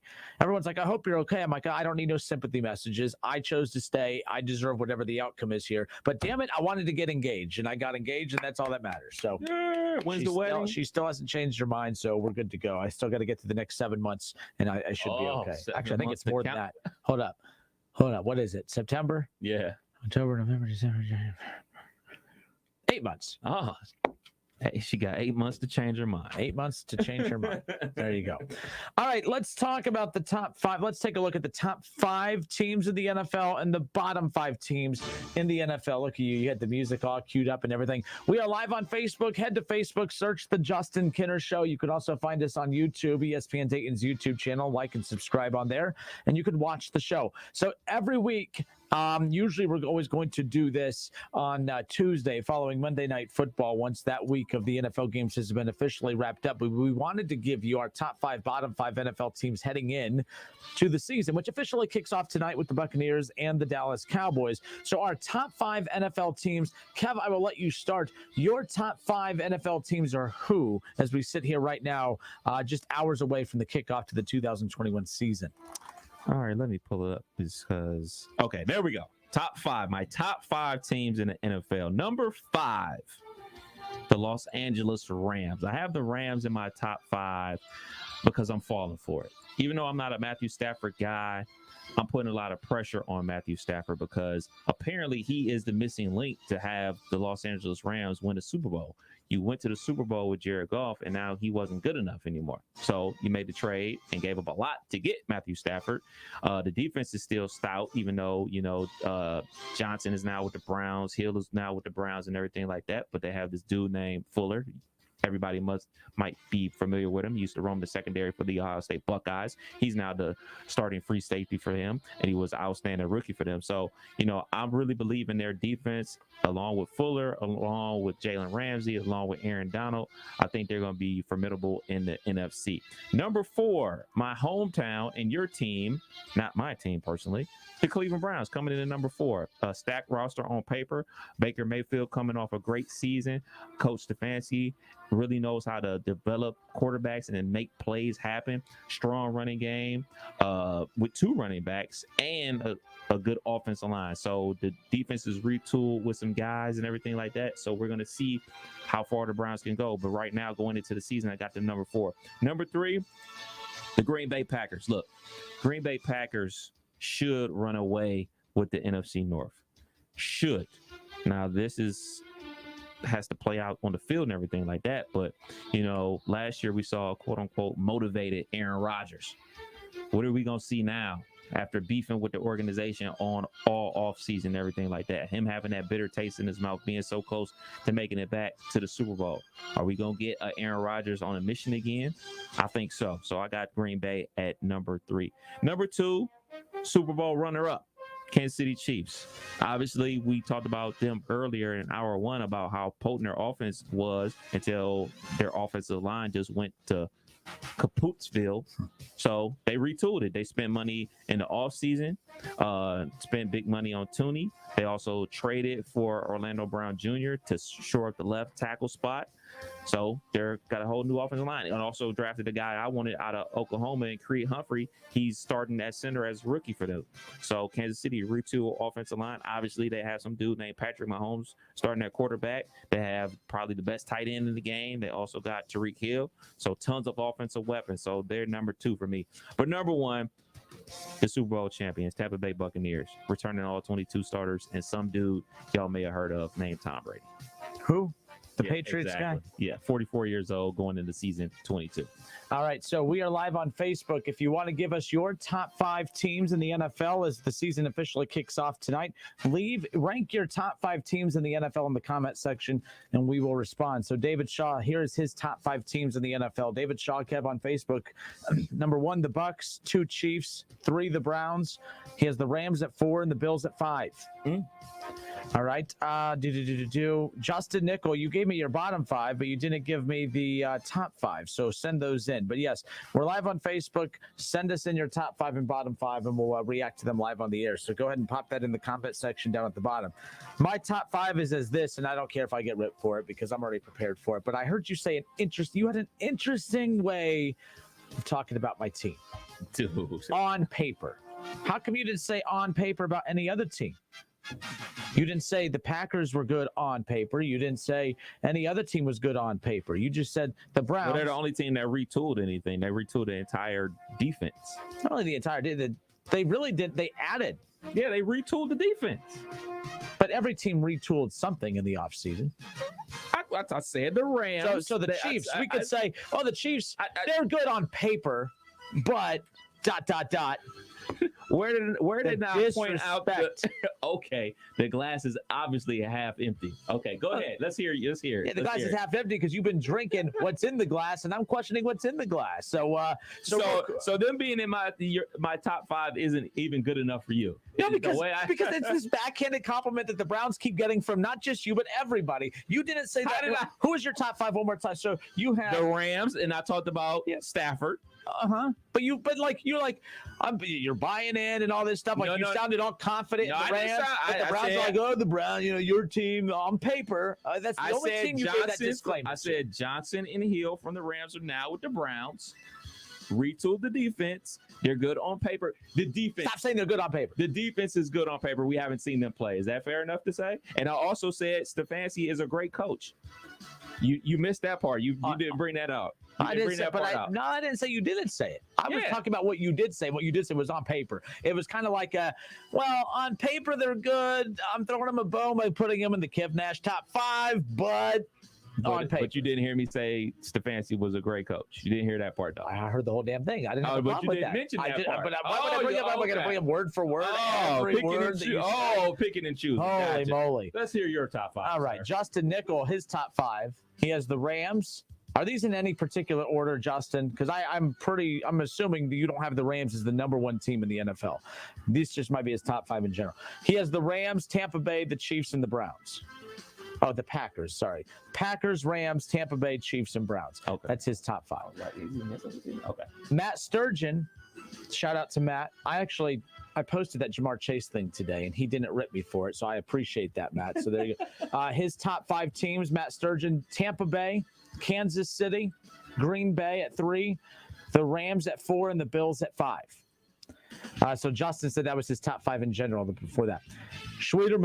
Brian Schwederman says Tampa Bay, Kansas City, Green Bay, and the Browns, and his surprise pick, the Chargers. He likes the quarterback in Justin Herbert. So I was conflicted on who to put at my number 5 spot. And it was between the Chargers, it was between the Patriots, it was between the Bills. I was conflicted. I really like Justin Herbert. I think that the team that's going to be that breakout team this year will be the Chargers, and it will be because of Justin Herbert, and it will be because they address the offensive line, and he does have weapons on the offensive side. They're going to be a little iffy on defense, but on paper, the Chargers are pretty good. So, all right, Kinner's top 5 is this. You're right, Kev. On paper, the Cleveland Browns are really, really good. And the Cleveland Browns, I don't care what anybody says, are the number 1 team in the National Football League. Okay. Number 1 team in the National Football League as far as being the most complete team from top to bottom, from offense to defense. Their damn kicking situation I'm not a big fan of, but I'll get to that coming up here in a moment. So the Cleveland Browns last year offensively.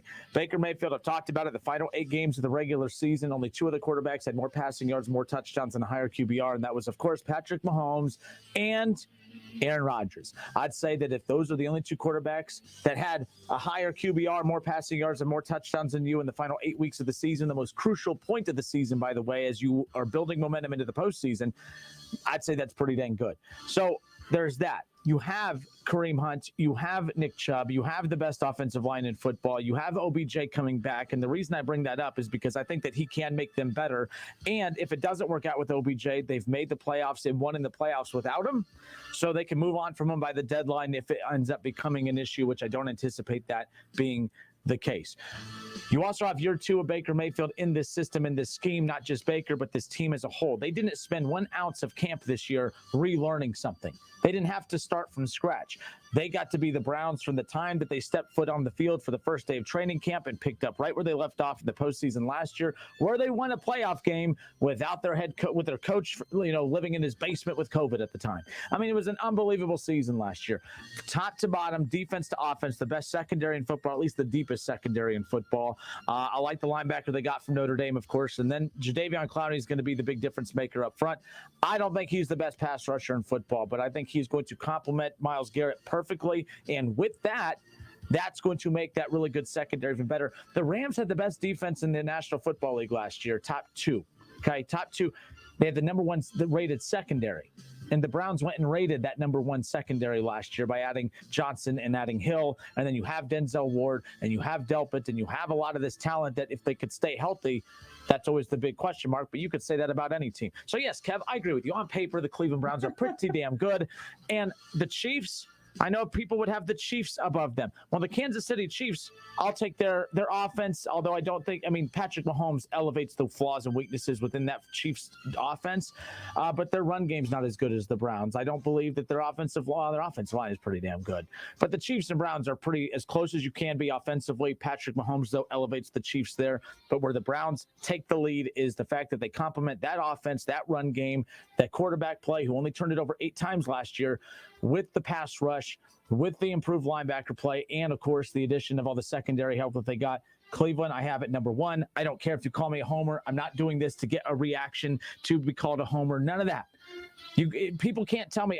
That's why Kev said on paper, because that was his way of saying, well, of course, I'm acknowledging that this team's talented, but I'm not going to let them have it. So I have to put the on paper thing on there. And that's what a lot of you are doing, because the Tampa Bay Buccaneers, sure, they return all 21 starters or 22 starters, whatever the hell it was from last year's Super Bowl team. That's super. That's great. They have Tom Brady. They have a great defense. They have a lot of older players too.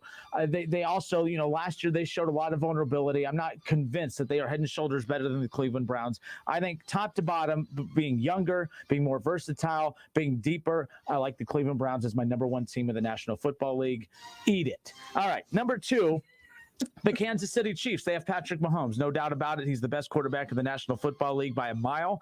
I would definitely love Patrick Mahomes. I'm jealous that the Chiefs have him, and they're going to be relevant for a long, long time because of him. I have the Kansas City Chiefs as the number 2 team in the National Football League. I have Aaron Rodgers and the Packers at number 3. I believe Aaron Rodgers and the Packers are better than the Tampa Bay Buccaneers. I believe that they're better than the Buccaneers. They should have beat the Buccaneers if it wasn't for that boneheaded decision to go for the field goal late in that game, or Aaron Rodgers maybe just running it into the damn end zone. The Green Bay Packers are in the Super Bowl going up against the Kansas City Chiefs. So that's where I'm at with that. I have the Tampa Bay Bucks at number 4. And you want to know my number 5 team? Let's hear it. I love the Bills. I love the Patriots. I love the Rams. But it's a team that was one catch away from a Super Bowl 2 years ago. I have the San Francisco 49ers coming in at number 5. Woo! That defense with that offensive line, Garoppolo, say what you want about him, but my goodness, if he connects on that damn pass, okay, if he doesn't overthrow that one pass. Or throws a pass with his eyes open. The 49ers were outplaying the Chiefs that game before that overthrow, and then all of a sudden you had the Chiefs come back and win that. But my goodness, how different that the perception of the Niners would be. I have the Niners as my number 5 team in the NFL. So Kinner's top 5, the Cleveland Browns at number 1, eat it. Number 2, the Kansas City Chiefs. Number 3, the Green Bay Packers. Number 4, the defending Super Bowl champs, the Tampa Bay Buccaneers. And at number 5, I have the San Francisco 49ers. There you go. Ooh, can you send me that? Because I'm going to keep a tally of it this season. You want me to send it to you on paper or in a text? A text, so I can make it. So you don't want it on paper. It's not official on paper. Is that what you're trying to say? Goodness gracious. All right. So what about the bottom 5, Kev? Who are your top? Who are your worst teams? Who are your worst 5 teams in the NFL? On paper, man. Definitely on paper. 28, the New York Football Jets.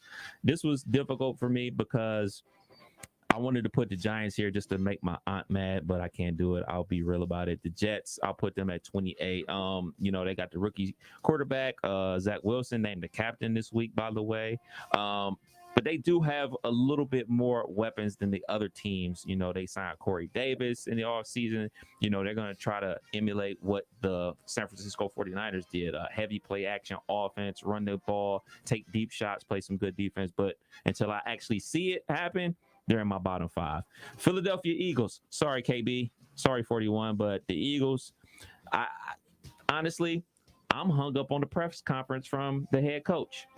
I'm hung up on that. I'll be 100%, man. That press conference, I'm not sold on, dude. Like, he was out there looking shook. He was taking that press conference as if I was taking that press conference. Because I should have had some of them edibles that that the former Jets coach took before his press conference. I'm just saying. What? So that situation that's going on with the head coach, Jalen Hurts, you went ahead and traded for Gardner Minshew. So what is that saying about Jalen Hurts? Y'all don't believe in Jalen Hurts? We're going to put Gardner Minshew in there. The receivers, Raygard, the receiver they drafted in the first round last year, he's out with injuries, and he had the case of the drop seats last season and everything like that. They cut our guy, Fugel, the guy that we kept messing up his name last year. They cut him. So you cut the leading receiver from last year, and the first round pick from this year ain't gonna be playing. And tight end Goat or whatever his name is, he's pretty good. Yeah. So Jalen Hurts, you better throw the ball to him. Number 30, Detroit Lions. Now look, man, Detroit Lions, Pam, don't kill me. I just got them low because they don't have a lot of talent on that football team. Now, the coach is cool, talking about biting people's ankles off. Kneecaps. Kneecaps, I'm sorry. Their coaching staff is better than the players on their team. Like, go take a look at that coaching staff. It's full of guys that used to be ballers in the NFL. Deuce Staley's like the running back coach and everything like that. It's a ton of guys that used to be players in the NFL on the coaching staff. They're Miami U, baby. Too bad those guys aren't suiting up for the Detroit Lions. So right now, Detroit is at 30. Number 31, sorry, Herbs. Jacksonville Jaguars. Like, just the miscues Coach Urban Meyer has had in his short tenure, hasn't even coached a game. He's been making headlines left and right about bonehead decisions in the front office and things of that nature. They're not a talented football team. So outside of the quarterback, Sunshine, and DJ Chark, I don't see a lot of weapons on that offense for them. So I got them at 31. I don't see them winning a lot of games. But hands down, the absolute worst team in the NFL, the Houston Texans. I mean, we could talk about the Deshaun Watson situation. We can talk about the situation that's going on in the front office, about them trying to trade for him. We could talk about them trading their only good DB, Bradley Roby, for a bag of Skittles to the Saints. Like, we could talk about a litany of things. We'll just say they're the worst team in the NFL. All right, it's the Justin Kidner Show with Kev Nash. We are live on Facebook. You gave us your top 5. Now give us your bottom 5. Who are your worst 5 teams in the National Football League? The top 5 teams in the NFL, Kev Nash and I gave you all 5 of our top 5 teams. Of course, as I said, I have the Cleveland Browns as my number 1 team in the NFL, not because I'm a homer, but again, you can't convince me why they are not the number 1 team in football other than, Baker Mayfield's not Patrick Mahomes, and Baker Mayfield's not, the Chiefs don't have the Browns' run game. The Chiefs don't have the Browns' defense. The Buccaneers probably have more of an argument that you can make about being the number 1 team, but at the end of the day, that's still a team that showed a lot of vulnerability last year. And I'm not taking away what they did. They're still in my top 5. I'm just still not confident that the Bucs are as good as what everyone makes them out to be. Yes, they won the Super Bowl. Super. If COVID doesn't knock out the whole offensive line of the Chiefs, I don't think we're having that same. I think we're talking about the dynasty that is the Kansas City Chiefs, who would potentially be doing it without a defense. So, Kev, you had the Buccaneers, the Chiefs, the Packers, Browns, and Rams as your top 5. The Browns on paper, of course. And then your bottom 5, the Houston Texans, the worst team in the NFL, the Jaguars, the Lions, the Eagles, and the Jets. Jets. David Shaw says, wow, I can't believe I forgot about the Texans. I can, Shaw. You don't know football. I told you that. I've been telling you that for a long time. All right, my bottom 5. Look, this isn't that hard. The Texans, my goodness, I think that the year that they were their expansion team, way back in the early 2000s, that team with Carr and everyone, that team that beat the Dallas Cowboys in their very first game ever in the National Football League, that team could beat this team. This team is an absolute train wreck from the top to the bottom. It's all started with the distraction that is Deshaun Watson. What started with him demanding a trade out, and then it led to the off-the-field allegations that it's not just one. I mean, it's look, I'm not making jokes about this at all. Like Trevor Bauer, it's one ugly situation between him and a woman that he, had relations with, right? Like, this is like 20-plus women that have had, whether it's all a conspiracy or not, the bottom line is it's not a very good situation at all. That's been that cloud that's been hanging over that franchise. They weren't very good to begin with. Now you add this distraction on top of it. Tyrod Taylor, I mean, that poor dude, he just can't find a steady situation that doesn't have chaos around him. And this isn't a good situation for him. It's not a good situation for the Texans. They're the worst team in the NFL.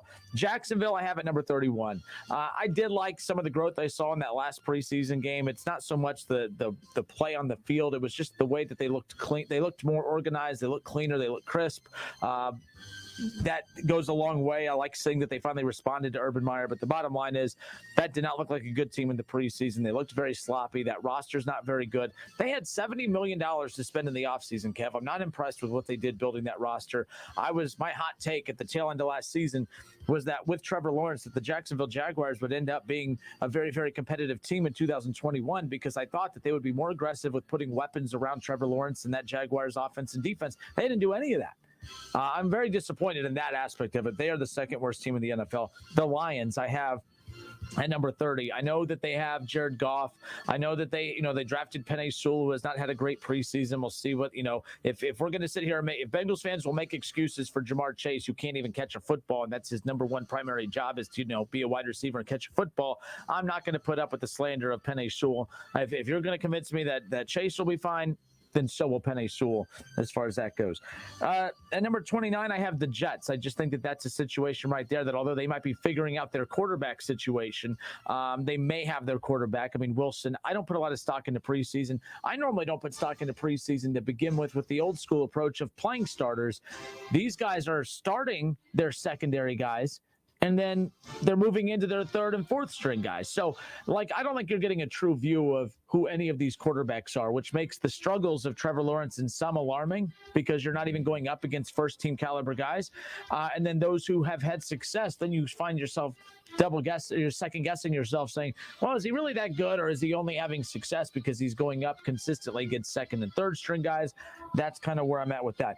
And at number 28, yes, I'm a hater. I don't care. The Cincinnati Bengals. They were picking in the top 5 last year for a reason. They're the same damn team this year, except they added Jamar Chase, but he can't catch a damn football. So therefore, I think that his addition it's wiped out.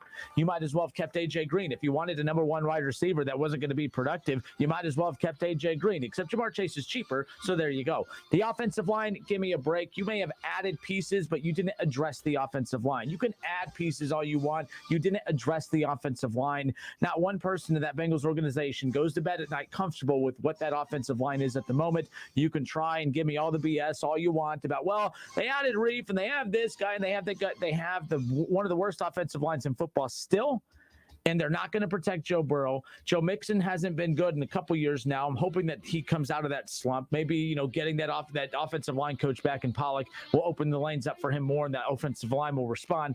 Doubt it, but that's what you guys are hoping for. Defensively, all right, you lose William Jackson, or whatever the hell his name was. You lose him to Washington, and who's really good, and you replaced him with Hilton, and you replaced him with Awuzie. Awuzie got burnt constantly. By the way, Awuzie got beat constantly when he was on one of the worst defenses in the NFL, in the Dallas Cowboys. He got beat all the damn time, and that's in the NFC least with bad quarterback play left and right. If he couldn't sit there and defend those bad quarterbacks in the NFC least, like, I don't know, Andy Dalton and, Fitzpatrick and those guys, what makes you think that he's going to be able to stop Baker Mayfield and stop Lamar Jackson and stop Big Ben Roethlisberger? Not happening. I like the addition of Trey Hendrickson, kind of, except the only problem is all he did was replace Lawson. Lawson was a super productive defensive lineman for you guys. He was a hell of a pass rusher, but you gave up on Lawson. You let him go. You didn't pay him anything, and he went to the Jets. Unfortunately, his season's over before it started with the season-ending injury, but it's not like you added Hendrickson with Lawson. You replaced Lawson with Hendrickson. So your bad defense last year, who you had good pieces in certain spots, still did not unite together to create a good defense. You just replaced those good players on the bad defense with good players. I mean, that's it. You didn't get any deeper. I'm not convinced that this team's better. I still think they're going to have a lot of flaws. They're not beating the Vikings on Sunday. There you go. My bottom 5 teams: the Texans, Jacksonville, the Lions, the Jets, and the Bengals. I was close to putting the Eagles there, Kev, but at the end of the day, I still think that they're going to end up having more wins than the Bengals. They play in they play in a horrible division to where the Bengals play in a division where they may not beat one division foe when do they play the Ravens? Because now's the time to play the Ravens, by the way. Give me 1 second. Yeah. But no, so I can pull that up too. But the Ravens, I mean, they might get a win over the Ravens. But then actually they don't play the Ravens till October 24th. So they're not beating the Ravens, and they're going to play at the Ravens to open things up. So they're not getting a win in the division. That's why I didn't put the Eagles there, is because I think that the Eagles have an opportunity to grow more because they don't face as good a competition as the Bengals. That's not really a knock against Cincinnati. That's just how tough that division is. I mean, Pittsburgh's going to be bad this year, according to everybody. If a bad Pittsburgh team is still an 8 or 9 win team, it's a last place finish for the Bengals in 2021. And that wraps up the I Hate the Bengals segment of the day. All right. Thoughts? Or You just hate the prayers? Bengals? Or just prayers? Oh, shoot, man. I'm just reading all this information about the Ravens, about so many all three running backs torn ACL. Also, Marcus Peterson, their starting cornerback, torn ACL. I know everybody's going to immediately go to like, oh, man, they're done and everything like that.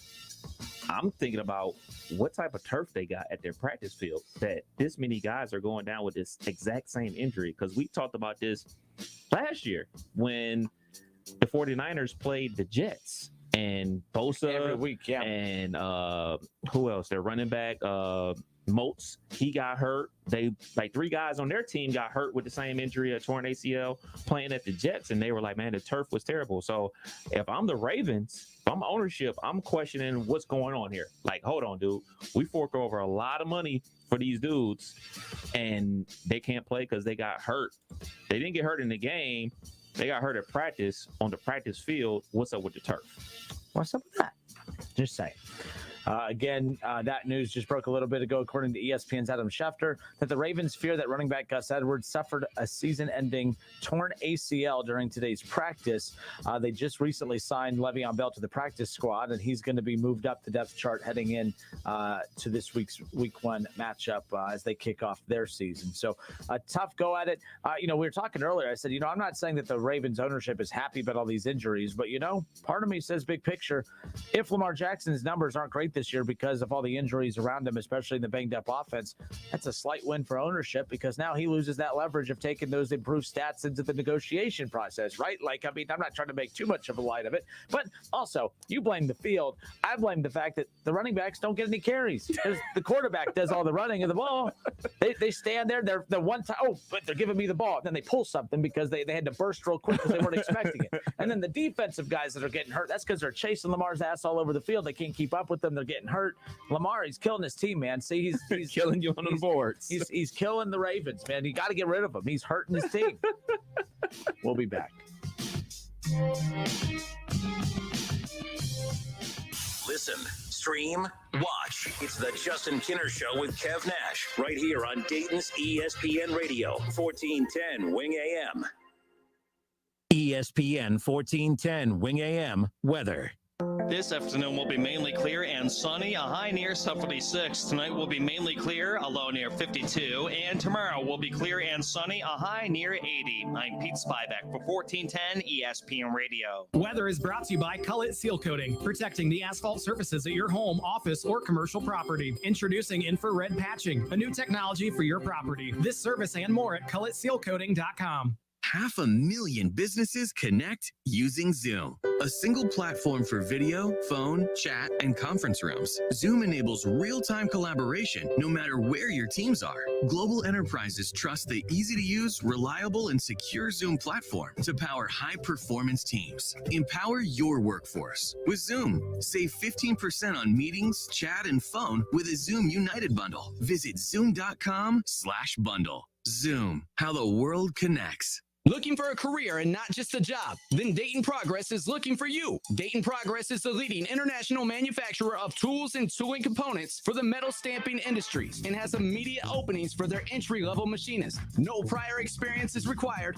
and Dayton Progress will train you, starting with the basics. They offer competitive wages starting at $15 per hour and up to $18 per hour with prior experience. New hires are eligible for merit increases after 90 days of employment. They also offer private health care, including vision and dental, free life insurance, a contributory 401k, promotions from within, company service recognition, and 100% tuition reimbursement to local state colleges.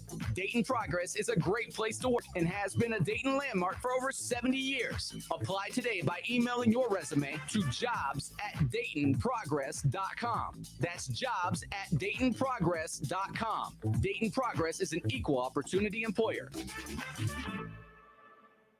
You have empty office space to fill or home office to create. You know what you need. You know what you'd like. But you also have a pretty good idea after you've shopped around the usual places what you need and what you like might not happen. Well, then you haven't been to Charles Larrick's Warehouse Outlet. Nobody has their selection. Nobody has their discounts. And every week there's something new. If you need office furniture, Larrick's Warehouse Outlet can sell it to you for half the price and below manufacturer's selected prices. Half price and below on hundreds of items. Selection from budget to the best. Really, desks from $50 to $5,000. Filing cabinets from $25 to $500. Before you go anywhere else, do yourself a favor and come to Larrick's Warehouse Outlet. With 25,000 square feet of selection, you're not going to go anywhere else. Larrick's Warehouse Outlet at 23 McOil Avenue, Dayton. Open Monday through Friday, 9 to 6. Larrick's, continuing the tradition.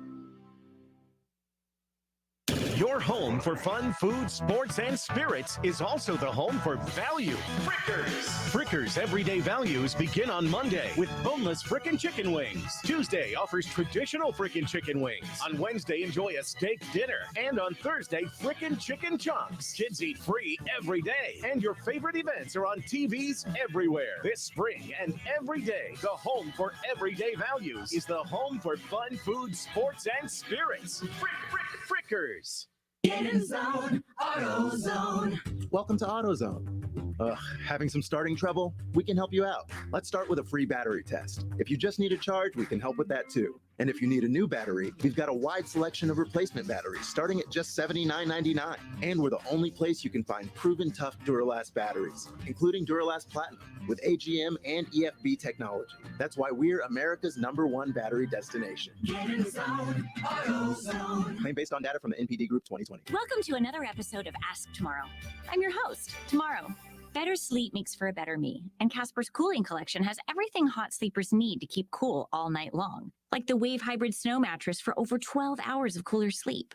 Okay, next caller. Hi, Tomorrow. I need to break up with my boyfriend. Any suggestions? Get him a breathable mattress protector. It helps hot sleepers stay cool. I think I'll just go with flowers. Yeah, none of my exes appreciated the mattress protector either. Casper, love your tomorrow. Monster Jam fires up the engines. The legendary Gravedigger, Megalodon, and more compete in intense competitions of speed and skill. This year's championship lineup includes world record holders who push their trucks to the limit. Experience full throttle family fun. Monster Jam.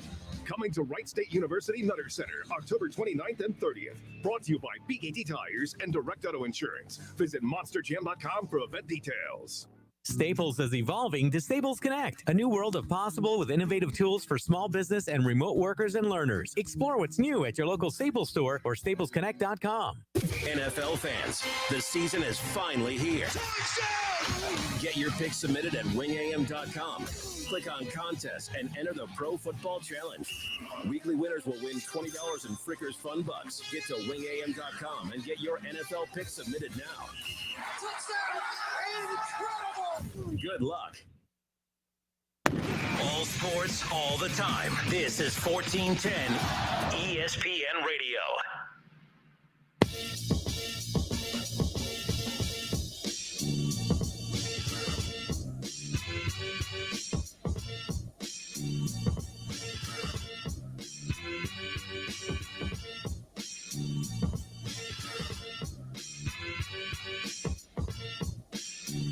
We welcome you back. It's the Justin Kinner Show with Kev Nash, presented by Orion Sports Medicine. Kev, the NFL top-selling jerseys since August 1st, as we are, well, officially on the day of kickoff of the season. The NFL top-selling jerseys. Who would you guess is the top 5 most popular jerseys sold? Okay, so let me take this into account. Lots of guys have changed jersey numbers. Mm-hmm. So let me think about that. So I'm gonna put what's gonna be all quarterbacks because people are weird like that. I'm gonna say Tom Brady is in the top 5. Tom Brady is number 3. Oh, okay. Let me write that down so I'll say it again. So if you're just tuning in, they just released the NFL top selling jerseys since August 1st to this point on September 9th. So who do you believe are the top 5 selling jerseys in the NFL. You guessed Tom Brady. He came in at number 3 on the list. Patrick Mahomes. He comes in at number 5. Oh, okay. Dang, number 5, huh? I'm missing an obvious dude. I know I am. No, don't you dare. This is not right. I know this isn't right, but Jalen Ramsey? No. I figure he's one of the most high-profile guys that changed his jersey number this offseason. That's why I said him. You're not going to guess these because some of them are rookies. Oh. Sunshine? Sunshine is actually not even in the top 5. How about that? Josh Allen is the number 1 selling jersey. Oh, okay. Since August 1st, heading into the 2021 season, Josh Allen is the number 1 selling jersey heading into the 2021 season. Mac Jones. Who? That makes sense. Mac Jones comes in at number 2 on the NFL top selling jerseys. Mac Jones beats out Tom Brady. Tom Brady comes in at number 3. Patrick Mahomes at 5. And coming in at number 4, the backup quarterback for the Chicago Bears. Young Fields. Number 1 in your programs and number 1 in your hearts, Justin Fields. Where's Tebow? Tebow is, he's cut. Because Urban Meyer did the right thing and cut him. I said everything would pan out and work out fine, but everyone had to be outraged. By the way, everyone that was so concerned about the 3rd and 4th string tight end that Tim Tebow could have potentially been taking a spot from. Can anybody name one backup or 3rd string tight end of the National Football League? I will wait. Fire move. Backup tight end for the Pittsburgh Steelers. Gets playing time? Yes. Then that doesn't count. Well, he's a rookie, so I have no idea if he's going to get playing time. Well, on paper, on paper. All right. It's the Justin Kinner Show with Kevin Nash. We'll be back in just a few moments. We'll have our NFL picks coming up for you top of the hour. But when we come back again, the lines for this weekend's Browns and Chiefs game, we'll take a look at that line, plus the line for the Bengals and the Vikings. We'll get to that on the other side. Plus, we'll get to our NFL Week 1 picks, which you need to submit right now at wingam.com. Our NFL Pro Pick'em contest presented by Frickers. $25 in Frickers Bucks awarded to the weekly round winners, $100 in Frickers Bucks awarded to the total season winner. So get there right now and get those picks submitted. And Njoku, backup tight end. Okay, but Tim Tebow wasn't going to take. I'm just saying, you tested my knowledge. But I said backup. Cameron Brake, backup tight end. I'm taking the Tampa Bay backups out of Buccaneers. it. Let's go. Because Tim Tebow was going to take a spot from someone at the very back end of the roster. You said backup. That's a backup. I'm taking it out. Flexing my knowledge. I'm taking that out. The high blood pressure. I'm going to Florida in 2 days. No F's to give. I'm just telling you right now. I'm taking backups off the table. O.J. Howard, 3rd string tight end for the Tampa Bay Buccaneers. We're going to go. I'm not letting Kev frustrate me on today. Kenner's in a good mood. Vacation. Kill emojis in the comments. It's the Justin Kinner Show with Kev Nash, presented by Orion Sports Medicine. If you think the COVID vaccine alone will protect you from the coronavirus, think again. As the deadly disease breaks through to people who are vaccinated, it's critical to take a reliable temperature reading with the Exergen Temporal Scanner. It's the only thermometer whose accuracy has been proven in more than 100 clinical studies versus the non-contact devices that have no supporting studies and produce a false sense of security. Vaccines are not enough, and thermometer accuracy matters. Learn more at Exergen.com. When getting the job done right is job one, you need construction equipment that's built right. From compact track loaders to the world's #1 selling compact excavator, the Kubota construction lineup features durable Kubota engines, more comfort, and the versatility to do it all and do it right. Visit your local Kubota dealer today. Go to KubotaUSA.com for full disclaimer. See Columbus Equipment Company, 7570 New Carlisle Pike in Dayton. If you need new roofing, siding, or gutters, skylights, or patio enclosures, if you're a homeowner or business and need someone you can trust, don't take a chance. Enhance with Lance. Lance Roofing and Siding in Fairborn has been satisfying customers since 1993 and hold an A+ rating with the Better Business Bureau. Lance Roofing and Siding, 8460 Dayton Springfield Road in Fairborn. Call for a free estimate at 864-2722. That's 864-2722 or online at lanceroofing.com. Hustler Turf commercial mowers are built tough to work hard. Whether you need a fleet of mowers or are a one-man show, you don't have time for downtime. Hustler mowers are over-engineered, overbuilt, and tested well beyond what is required, with the most complete lineup in the industry, including exclusives like a 104-inch Super 104, an 88-inch stand-on, and industry-leading warranties. Hustler mowers are ready to handle what you throw at them. Build your fleet to be reliable and versatile with Hustler Turf. Visit Small Engine Service Pros in New Carlisle today. Folks, you show it, we'll feed it. Quality show feeds from Lowe's, Umbarger, Hunter at a great price, along with Sullivan Show products right here at Homestead Feed and Supply, 1833 North Dayton Lakeview Road. Tell them the Colonel sent you. Hi, I'm Sales Manager Jason High at Germain Honda Beaver Creek, proud recipient of the prestigious President's Award. We are your local Honda dealer, and we invite you to see our newly renovated state-of-the-art facility. You'll be amazed at our selection, and remember, all new Hondas come with a lifetime powertrain warranty. Visit us at Route 35, just east of 675, conveniently located near Wright-Patterson Air Force Base. Germain Honda Beaver Creek, the right car, the right price, the right way. I'll see you soon. Your home for fun, food, sports, and spirits is also the home for value. Frickers! Frickers Everyday Values begin on Monday with boneless frickin' chicken wings. Tuesday offers traditional frickin' chicken wings. On Wednesday, enjoy a steak dinner. And on Thursday, frickin' chicken chunks. Kids eat free every day. And your favorite events are on TVs everywhere. This spring and every day, the home for everyday values is the home for fun, food, sports, and spirits. Frickers!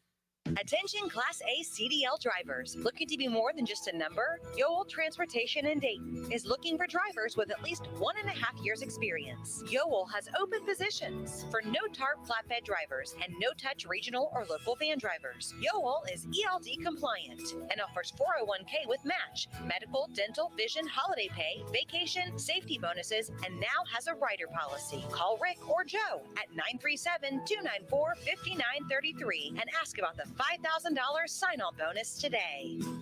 Forecast? Quality candidates ahead. Indeed skills tests help you find the right hire faster. Screen for skills your job requires. Hiring becomes a breeze. Visit Indeed.com/credit. Don't miss the ESPN Dayton Glacier Softwater High School Football Game of the Week every Friday night, right here on Dayton's ESPN Radio, 1410 Wing AM. College Football Hall of Famer Keith Byers and Justin Kinner will have the call all season long. Check out wingam.com for the complete schedule and to stream the games live. College football playoffs, Browns, Bengals, Buckeyes, and more. Catch the Keith Byers Show Mondays at noon on 1410 ESPN Radio.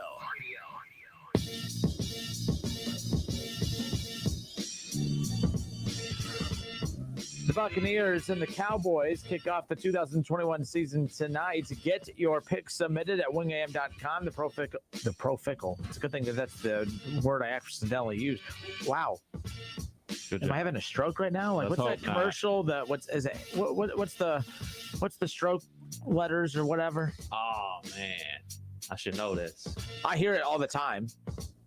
Say the frequency needs to be higher on that, because you hear it the first time and you hear it, but you don't comprehend it. The second time, you're starting to remember it a little more. And that third time is how it gets embedded in your brain. The frequency on that little PSA needs to be higher. What is it?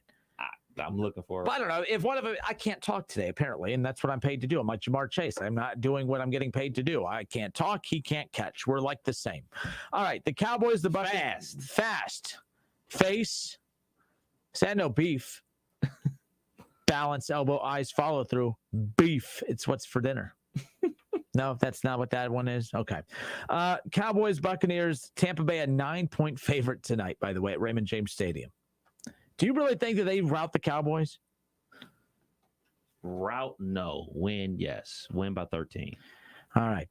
The Bengals are a 3-point dog at home against Minnesota. So I don't know. I'm just a hater. What do I know? And the Cleveland Browns, this line has continued to shrink more and more as we're getting closer. If I had to guess, this will probably be about a 5 by the time we get there. The Chiefs are at home at Arrowhead. 4:25 the kickoff on Sunday. The Browns in town. Kansas City is a 5.5-point favorite, which is coincidentally enough the exact line that was the playoff line for last year. And to be fair, the Chiefs looked as if they were about to rout the Browns in the playoffs last year until Patrick Mahomes went out with that injury. So there you go. I will be fair. That damn callback, though, when the ball went out of the end zone, that was a touchdown that was called back. I mean, that's what was disappointing, or about to be a touchdown. I mean, my goodness. Tickets for Paul Brown Stadium, Kev, for this matchup with the Vikings are available. Tickets as low as $37. So there you go. Bang for your buck. Yeah, definitely good. I'm good. Why not? Because teams are bad? No, I'm good. I definitely don't. That's not going to wow me. I watch that on TV. I watch that. You hear that, Bengals fans? Can you believe this? The hate coming from Kev Nash, that it doesn't wow you. I mean, how can the Bengals not wow you? How can a team with the number one wide receiver that can't catch, how does that not wow you?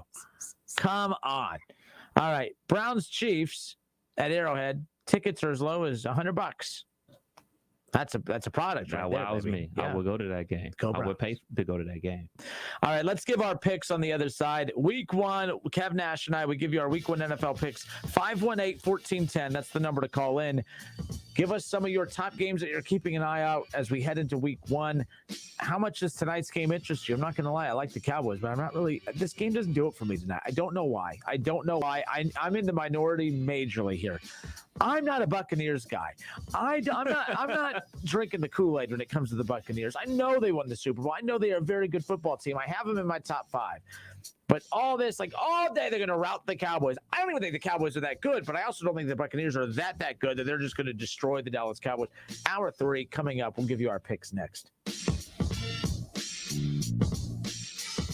It's the Justin Kinner Show with Kev Nash, presented by Orion Sports Medicine. Do you struggle with occasional nerve aches, weakness, or discomfort in your hands or feet? Try Nervive Nerve Relief from the world's #1 selling nerve care company. Nervive contains alpha-lipoic acid to relieve nerve aches, weakness, and discomfort, and B-complex vitamins to support healthy nerve function as you age. Live your life with less nerve discomfort with Nervive Nerve Relief. Learn more at nervivehealth.com.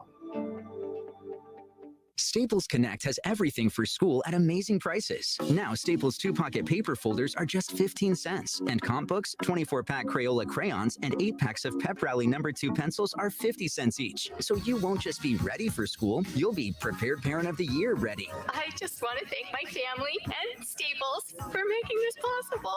Visit your local Staples or staples.com/back-to-school and get more than ready for school. Ends 9/11. Limit 30 except no limit on pencils. Pocket folder offer in-store only. Hi, John Glazer here for Glazer Soft Water. We've been making water great since 1988, and no matter what your water issues, we have solutions. Your city water can be clear, but still be hard and have the taste and odor of chlorine. Well water can look, smell, and taste terrible. Glazer Soft Water will fix your water and will even include a 7-year parts and labor warranty so you don't have to worry. Visit our website to learn more at glazersoftwater.com. Glazer Water really is better water. Hey, here to tell you about my friends at Cordell Transportation. They're now hiring Class A CDL drivers and offering a $5,000 sign-on bonus. That's right, a $5,000 sign-on bonus. Home daily, dedicated lanes, and no-touch freight. Brand new equipment as well. Medical, dental, vision, and company-paid life insurance. Call Cody right now. Apply online at CordellTransportation.com. Cordell Transportation, driven to succeed. The rock celebration of the year. Collective Soul. Better Than Ezra. Just looking around 2021. This Saturday night, Rose Music Center at the Heights. Collective Soul. Better Than Ezra. Special guest Topic. 3 bands celebrate 3 decades. Tickets on sale now at Ticketmaster.com. Collective Soul. Better Than Ezra with Tonic. Listen to this station anytime, anywhere on Odyssey. Odyssey is your new audio home for all the music, news, sports, and podcasts that matter to you. Odyssey. That's AUDACY. What is it that makes you uniquely you? Well, DuckDuckGo doesn't think that's any of their business, and frankly, it shouldn't be the business of any tech company. Protect your privacy online for free with DuckDuckGo. There are many ways to catch the Justin Kinner Show with Kev Nash on 1410 ESPN Radio, weekdays from 3 to 6 p.m. You can catch it live right here on 1410 Wing AM, or you can stream the show at wingam.com. But now we have another way that you can take in the show. You can now watch the Justin Kinner Show with Kev Nash live on ESPN Dayton's Facebook page. Listen, stream, watch. It's the Justin Kinner Show with Kev Nash, weekdays from 3 to 6 p.m. on 1410 ESPN Radio. On Twitter, make sure to give us a follow. Search 1410 Kinner for Justin Kinner on Twitter. That's 1410 KINNER and ESPN Dayton for the station Twitter handle. WING 1410 Dayton. Dayton's ESPN Radio. We're live. We're local. We're Dayton's ESPN radio station. Now, let's send it to the WING studios for Dayton's only local sports talk show. It's the Justin Kinner Show with Kev Nash, presented by Orion Sports Medicine.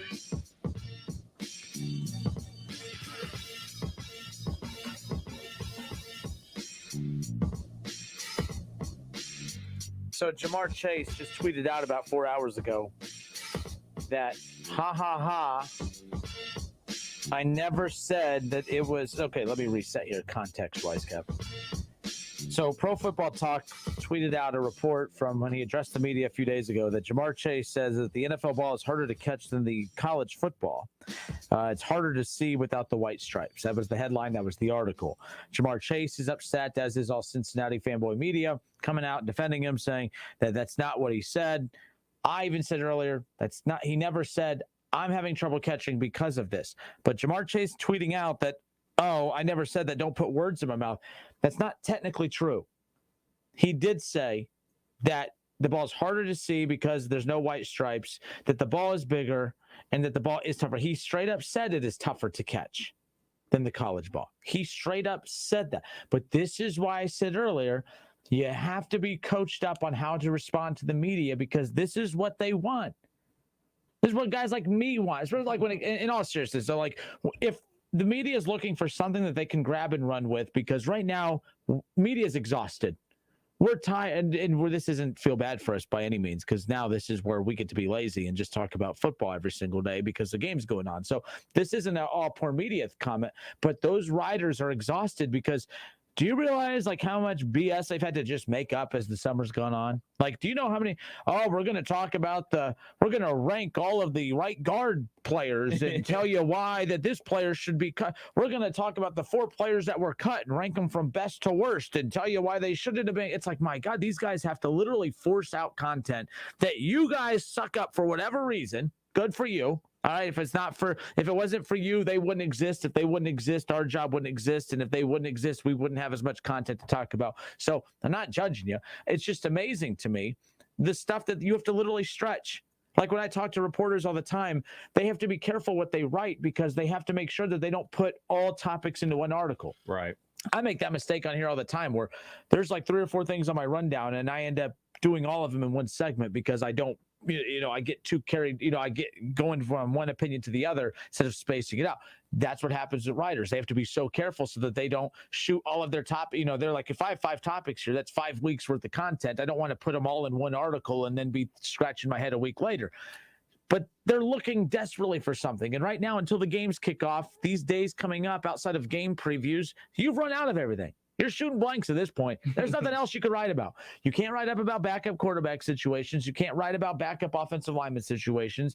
I'm glad I'm not a writer because there's only so many ways I could say, hey, Bengals, you're not as good as you think, and your offensive line is bad, and your number 1 wide receiver can't catch. So, again, I just find this interesting. Jamar Chase now tweeting out saying, hey, don't put words in my mouth. They didn't put words in your mouth. They just took the words that you used and used it against you, and you don't like it. That's the problem I have. So there you go.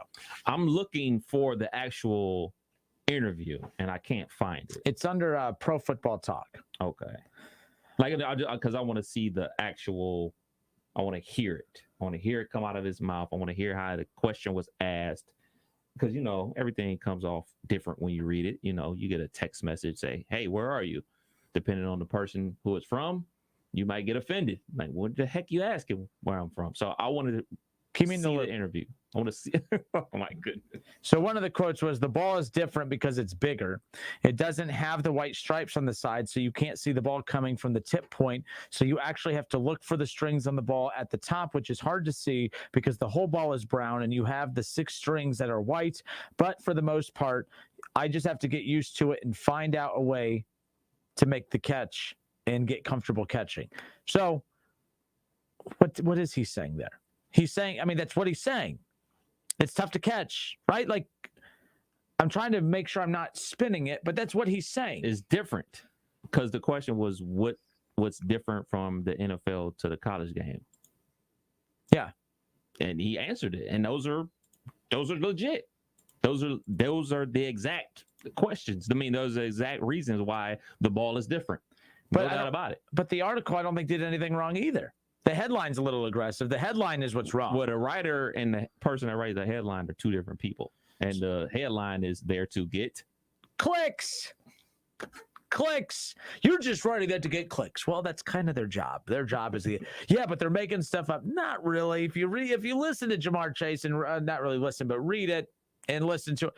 He's saying what they're saying. He's saying in the headline, but the headline's a little more aggressive. I mean, they're phrasing it, they're shaping it, they're framing it as Jamar Chase struggles in preseason catching football. Jamar Chase says it's tough catching football because it's bigger. There's no white stripes. Right. You can't see the laces. You can't see it from the pinpoint.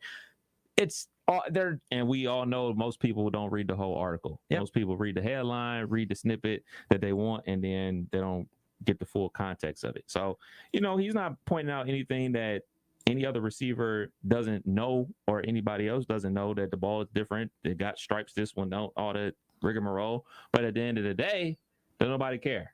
Don't nobody care that the ball is different. All they think is, hey, man, you drafted top 5 in the NFL. You were a baller at LSU. We want you to be a baller with the Bengals. That's all they care about. Yeah, imagine if when LeBron James was drafted by the Cleveland Cavaliers, in which, by the way, the dude was just a straight-up stud at 18 years old. He wasn't cut by his middle school team like the number 1 player in the history of the NBA was. Right? But, imagine if he would have come into the league and struggled with all the hype around him and then said, well, the ball's a little bigger than in high school. It's a little slicker than in high school. No. People would have destroyed him for that. And that's way too long of an example. That's way too long ago to use that as an example. But I tweeted out earlier and on Facebook, I said, can you imagine if OBJ would have said that? He would be destroyed. He would be destroyed. It's tougher to catch this ball in the pros. I'm struggling, man. I should have had that popcorn, that type of thing. But anyways, all right. Week 1 NFL picks. Kev, hit the music. Time to make our Week 1 NFL picks, which you can do as well by heading to wingam.com. It's our Pro Football Pick'em contest, our NFL Pick'em contest presented by Frickers. Head to wingam.com right now and get your picks submitted. Again, the season kicks off tonight, folks. Tonight, the Tampa Bay Buccaneers, Raymond James Stadium. They welcome in the Dallas Cowboys to kick off the 2021 season. 8:20 will be the kickoff, and that game will be on NBC. And it's so weird. Sunday night football on Thursday night. They still phrase it that way. They got to come up with something different. But Sunday night football on Thursday night, the Tampa Bay Buccaneers kick off the season welcoming in Dak Prescott, the Dallas Cowboys. Tampa Bay is a 9-point favorite. I do believe Tampa is good. I mean, they're better than the Dallas Cowboys. I'm acknowledging that. But at the same time, Dak Prescott, you got paid a lot of money, dude. You got paid a lot of money, which I'm not holding that against you, but at the same time, common sense tells you when you're paid that much money, you're expected to produce. Now, the one thing he has going for him is that he is coming off of a very serious injury, a season-ending injury a season ago. He did not basically participate at any point throughout camp, so I guess the first time he's picking up, not first time he's picking up a football, but the first time he's legitimately lining up under center and we saw this with Joe Burrow. It took him a bit to kind of I still don't believe that he's used to it. I don't care what Joe Burrow says. He says he's used to it. He's not used to it. He hasn't faced pressure like he's going to face on Sunday. I think that can be a problem. I'm curious to see how this offensive line holds up for the Dallas Cowboys. That pass rush is so damn good for the Tampa Bay Buccaneers. That could potentially be a problem. No Zach Martin either. But if the Cowboys focus on the run, if Zeke Elliott, who I am hearing is in the best shape since his rookie season when that was his best season, the Cowboys just got to be smart with how they want to go about attacking this. They have CeeDee Lamb. They have Amari Cooper. All right, they have weapons, okay? And then they added some pieces on the defense. On paper, They're improved. How much improved are they? We'll find out. But the bottom line is if Dak Prescott can pick up where he left off last year, I mean, with that cannon of an arm, all of a sudden the arm strength was there, the accuracy was there, the playmaking ability was there. It's unfortunate that it's the Bucs defense, the first thing that he has to face coming off of this injury and limited to basically zero participation in the preseason. I'm still going to go with the upset. I still think every year we always see that Super Bowl winning team or the team that lost in the Super Bowl have that weird hangover that it was very difficult for them to kind of get back up and motivate themselves. That Tampa Bay team was a losing team, a losing organization for a long, long time. Tom Brady comes in, boom, they're winners. But now they have to transition into not just being winners, but, being able to retain that kind of enthusiasm and that intensity. Can they do that? It's a different target on their back this year. I think the Cowboys pull off the upset. I'm not saying that the Cowboys are playoff bound, Super Bowl bound. I think it could just be a simple off night for the Bucs with all the emotion of kicking off the season, defending Super Bowl champions. How much what was their preparation like in the preseason? I just think the Cowboys are going to be more locked in because they're going to be concerned about Dak Prescott's injury, making sure Zeke gets locked and loaded. The defense is going to be improved. It's a long shot. Tampa Bay is a 9-point favorite tonight. I'm calling the upset. The Cowboys will beat the Buccaneers tonight, in my opinion. But if the Tampa Bay Buccaneers win, they're not winning by more than 9. I think that this is going to be a closer game than people give it credit for. But all week, all I've heard is, the Cowboys. This isn't going to be a true indication of who they are as a team. They're going to get the doors blown off, but we're still going to see a much better team than last year. I don't think they get their doors blown off, Kev. I just don't. I'm picking, real quick, the Dallas Cowboys. I pick in tonight's opener against the Buccaneers. I'm rolling with the Super Bowl champs to win tonight, and I think they're going to cover as well. As far as the Dallas Cowboys are concerned, it's a lot of rookies on that defense starting tonight. Obviously, Mike Parsons is starting tonight. The first round draft pick out of Penn State, the linebacker. Jabril Cox, the linebacker from LSU. He's going to be starting tonight, I believe. Also, the DB that they drafted out of Kentucky, he's going to be starting tonight. Second-year cornerback from Bama, Diggs, he's starting tonight. So it's a lot of young guys out there. And there's no problem with having a lot of young guys out there starting for your defense halfway through the season once they get their feet wet. You don't want to go up against Tom Brady in your first start as a linebacker calling the calls like Michael Parsons is going to be doing. So I got Tampa Bay winning this game, probably by 13. So you're going with the over. And then look, that can happen. That potentially can happen.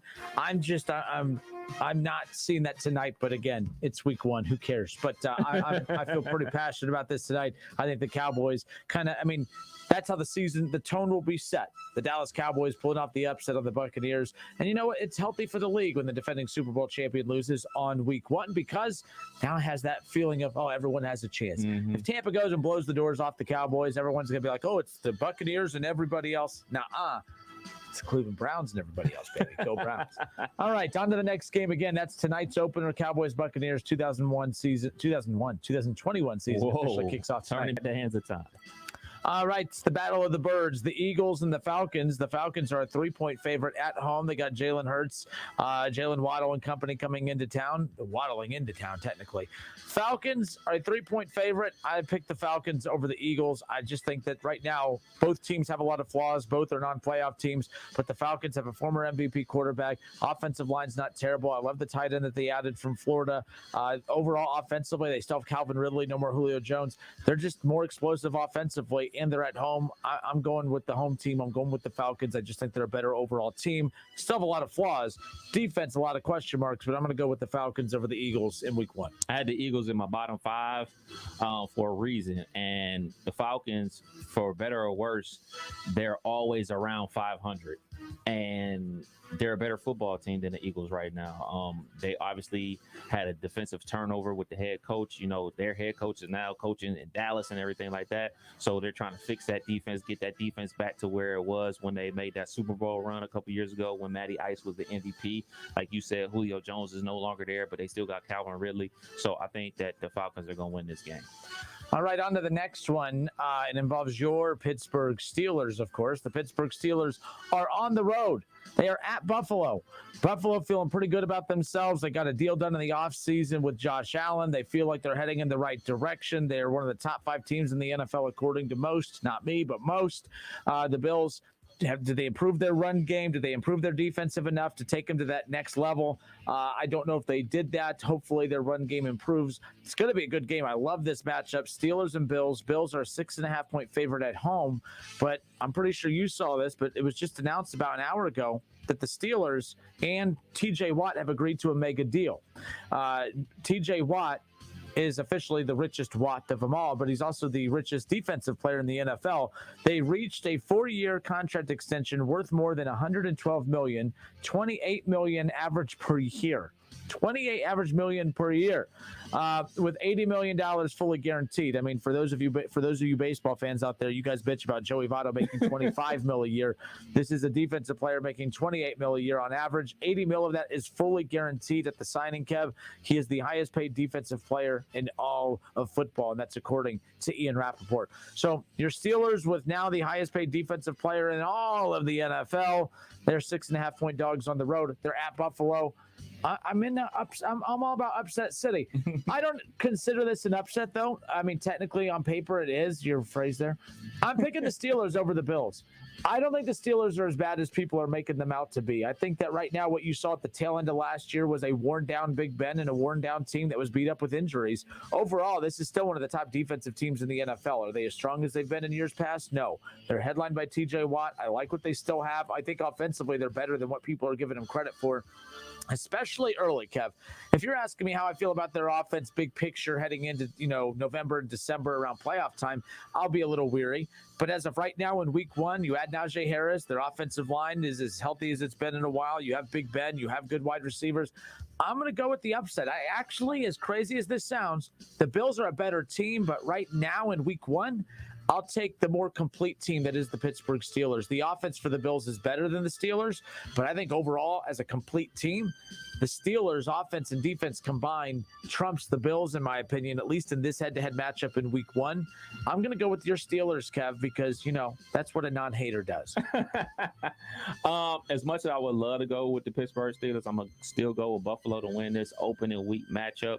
I just think that with everything that's going on with the Steelers, with I wouldn't say a holdout from TJ Watt, because he's been at practice, he's been at the facility. It irks me that he's been there throughout all of camp, and Kevin Colbert just now gets the deal done. A lot of money that Big Ben, quote unquote, gave up was to make sure that guys like TJ Watt were signed. That happened back in April. Why wasn't this deal done sooner, so he could have been practicing with the team? Yeah, I know he's a professional. He's been jogging and riding a bike and everything like that. He's a veteran. He knows the defense and everything like that. But I would have felt a lot better if he was actually getting some reps out there with the rest of the team. Like that irks me as a fan. As far as Buffalo is concerned, you're looking for them to have Zach Moss back. You're looking for them to have Devin Singletary back to have that running game situated and everything like that. Either way, most teams don't run on the Pittsburgh Steelers, so that's negated. So the focal point of their entire team is going to be on Stephon Diggs again and Gabriel Davis. I think that Buffalo wins this game, but not by much. I think it's going to be one of those field goal games. I think this is probably going to be the second best game of the week. I'm still roll with Buffalo winning the game, though. I'm all about the upsets this weekend. I picked the Dallas Cowboys over the Bucs, and I'm saying it's an upset, but I don't consider it an upset. I still think Pittsburgh is really, really good. They're just not as flashy as we've become accustomed to seeing them be over the years. But overall, they have a great coach. They're balanced on both sides of the ball. Are they elite on both sides of the ball? No, but they're balanced on both sides of the ball, and that's what's going to make them at the very least an 8 to 9 win team on the year. I think the Steelers are okay. That's why the Bengals fans chirping about how the Steelers are finishing in last. I don't see them finishing in last. Right now, it's going to be between the Ravens and the Bengals finishing in last unless they can get healthy pretty damn quick, but we shall see. All right, up next, the 49ers, the Lions, San Francisco, who I put in my top 5 earlier, 7.5-point favorites on the road at Detroit. I have the Niners beating the Lions easily. I'll definitely take that 7.5. I say 14-plus points they win by in this one. I think it's an easy win for the Niners as they're wanting to set that tone. Garoppolo, you're going to get great play out of Garoppolo this year because he's going to be looking over his shoulder. They're just waiting for that right time to plug Trey Lance in. Garoppolo wants to make sure that doesn't happen. I think the only way that happens is an injury, which is going to most likely happen based on history with Garoppolo. But I think Garoppolo and the Niners win this easily at the Lions. I'm picking the Niners. What time is kickoff? Kickoff is 1 p.m. Put them in a bubble. that makes it a little more interesting. You know, a West Coast team coming all the way here to the Midwest, a 1 o'clock kick. You know, we got that going on with Ohio State and Oregon. I'm still going with the Niners, though. Niners defense is going to shut down that Detroit Lions offense, which ain't that hard to do. So, yeah, I'm going to go with the Niners. The Titans, who everyone was in love with them in the offseason after adding Julio Jones, and there's a lot of excitement there. I think just people came down to reality to realize that, oh, yeah, you know, they're pretty good. Quarterback's okay. They have great weapons offensively. Derek freaking Henry, along with Julio Jones and A.J. Brown. I mean, they're legitimate. I love their offense. Their offensive line, it took a hit when they lost Conklin and some key pieces a year and a half ago when the Browns were able to swoop them up. Defensively, the Titans aren't great, but they welcome in the Cardinals. This is a heck of a game. This is actually one of the more underrated games of the weekend, Kev. Cardinals and Titans. Titans not getting a lot of love, but they're pretty flashy on paper, at least on the offensive side of the ball. But the Cardinals have a ton to prove. You talked about T.J. Watt, but the Cardinals went and added the Watt brother and J.J. Watt to Hall of Famer. I mean, how dumb is that family? Do they believe that their kids can't spell, so they just give them a couple letters to, all right, that's T.J., that's J.J., and are they not smart enough to spell their name, so they just give them some initials? Cardinals, they went all in this offseason. They spend a ton of money. The Titans are a 3-point favorite at home. I'm going to go with the Cardinals. The Cardinals I just think are a more better rounded team. This kind of reminds me of the Steelers-Bills matchup where everyone's going to go with the Titans most likely. But I think the Cardinals might be slightly below the Titans offensively, but I think that their defense is what takes them over the top. I have the Cardinals getting a big week 1 win. They play in a tough division. Every win is going to matter to them, and I think they get a week 1 win at the Titans to kick the season off. Do you know any updates about the COVID situation that was going on with Tannehill? I mean, that was Tannehill. That was the coach. That was everybody. Yeah. There was a lot, but I haven't heard an update. I mean, they haven't been listed as the starter heading into week 1. I haven't seen any updates about that, you know. So I got to go with the Cardinals because, hey, man, I might be out there starting at quarterback for the Titans. I mean, I know I'll be handing it off to Derrick Henry, but they'll need somebody to make a throw or two, right? And we don't know if he's going to play right now, right? I mean, they haven't listed as the starter on the depth chart at the current moment. So I'm gonna go with the Titans as of now, but if I hear something, I'm gonna change it. All right, up next from Lucas Oil Stadium in Indianapolis, Colts have been the talk of the offseason as well when they went out and acquired Carson Wentz from the Eagles. They didn't have to give up too much to get him either. Right. I mean, this could end up being a steal. They didn't have to give up a ton to get him. He could end up being their franchise quarterback moving forward if they're able to reshape him. If he ends up not panning out, well, they didn't give up much to get him and then go right back to the drawing board. One of the best rosters in football, great defense, very solid up front offensive line, good solid offense. But the Seahawks, they're looking to, they're a 3-point favorite on the road at the Colts. Kind of interesting to me. I'm going to go with the Colts in this. I'm really curious and interested to see what Carson Wentz does and how he looks. With the Seahawks, solid defense coming in. Of course, Russell Wilson. I just think that the Seahawks every year are always overvalued coming in, and they end up living up to the overhype, I guess, by the end of the year when they end up falling on their face. I have the Colts. I think it's a season-setting win, tone-setting win for the Colts against a very good Seattle team. I'm going to go with the Colts in week 1. I'm going to go with the Seahawks in this game. Like you said, the Seahawks normally start the season off hot. That's good coaching, like to have your guys prepared to start the season off. But like you said, they do kind of taper off as the season goes on. So I expect another hot start from the Seattle Seahawks with an opening week 1 win. All right, up next, the Chargers and Washington. I love this matchup. All right, so Washington welcoming in the Los Angeles Chargers. It's a 1 p.m. kickoff. Washington is a 1-point favorite. For one, that means the Chargers are going to win. I'm picking the Chargers easily in this one. I think that I shouldn't say easily because that Washington defense is pretty damn good. But I think Justin Herbert is just that much better. They added Corey Linsley. They fine-tuned that offensive line. They went all in on that offensive line. I loved what they did in free agency and the draft. They did what the Bengals should have done because they value their quarterback more than the Bengals do theirs. And they actually have people that know what the hell they're doing in their front office. The Chargers are a legitimate pro football team, and the Bengals are a joke. So the Chargers will win at Washington. Justin Herbert's going to pick up where he left off last year. What a rookie season he had. And he did that with the bad offensive line. Imagine what he's going to do with protection protection up front. He has the weapons around him. They improve defensively. I actually like Washington. I think they're well coached. I love that defense. But overall, I'm going to go with the Chargers. When you have a close game like this, I'm always going to go with who has the better quarterback, and that's definitely the Chargers in this situation. Chargers over Washington week 1. I really want to go with the football team, but I'm going to go with the Chargers because I believe the Chargers are going to snag a wild card spot in the AFC. So I'm going to go with the Chargers getting the week 1 win. All right, on what could be the worst matchup of the entire season, most boring matchup of week 1. It's the battle of the sucks. The Texans and the Jaguars. I mean, this is the battle for last place right here. This is the battle for third place right here, I should say. I mean, the Texans, Jaguars, one of these two horrible teams who are in our bottom 5 teams in the NFL. One of them is going to be undefeated after week 1, unless somehow there's a tie. Wouldn't that be funny? Old Herbs ties in his debut in the NFL. Look, the Texans are a mess. Jacksonville only a 3-point favorite on the road. They're playing at Houston. I actually think Jacksonville takes care of business. I think they win by 14. I think that Trevor Lawrence has a huge game. I think that this is a much-needed game. I think that they're going to look very, very good against this Texans team, and it's going to be a positive mojo now for Urban Meyer and the Jaguars moving forward. I don't think they win a lot of games this year, but I do think that they win this particular game. They set the tone for the season. Urban Meyer, Trevor Lawrence, both big names debuting in the NFL will win their debut. I'm picking the Jags over the Texans. I'm going to go with the worst team in the NFL to get a victory in week 1. I'm going to go with Tyrod Taylor, his veteran leadership, to get a ugly, and I'm talking about ugly, win. I will not watch any of this game. I'll be surprised if I catch any of the highlights, how ugly this game is about to be. But I'm going to still go with the Texans to win week 1. I can't believe you just picked that. Jaguars, and it's basically two short people arguing over who's taller. But the Jaguars, better coach, better play, better quarterback. I mean, my goodness, I can't believe you're picking the Texans, but okay.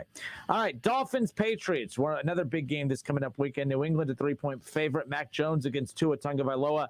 I'm a big fan of the Patriots. I love what they've been able to do post Tom Brady. I know last year didn't go as smoothly as everyone. No one thought it was going to go smoothly. They had so many guys opt out. They have one of the best defenses in the NFL. They have the best coach in the NFL, and they have the best rookie quarterback in the NFL, at least according to most. I'm excited for the debut of Mac Jones, and how cool will that be to see them go 1-0 over the Dolphins, who the Dolphins were coming up as this coming up with the Bills to take over this division.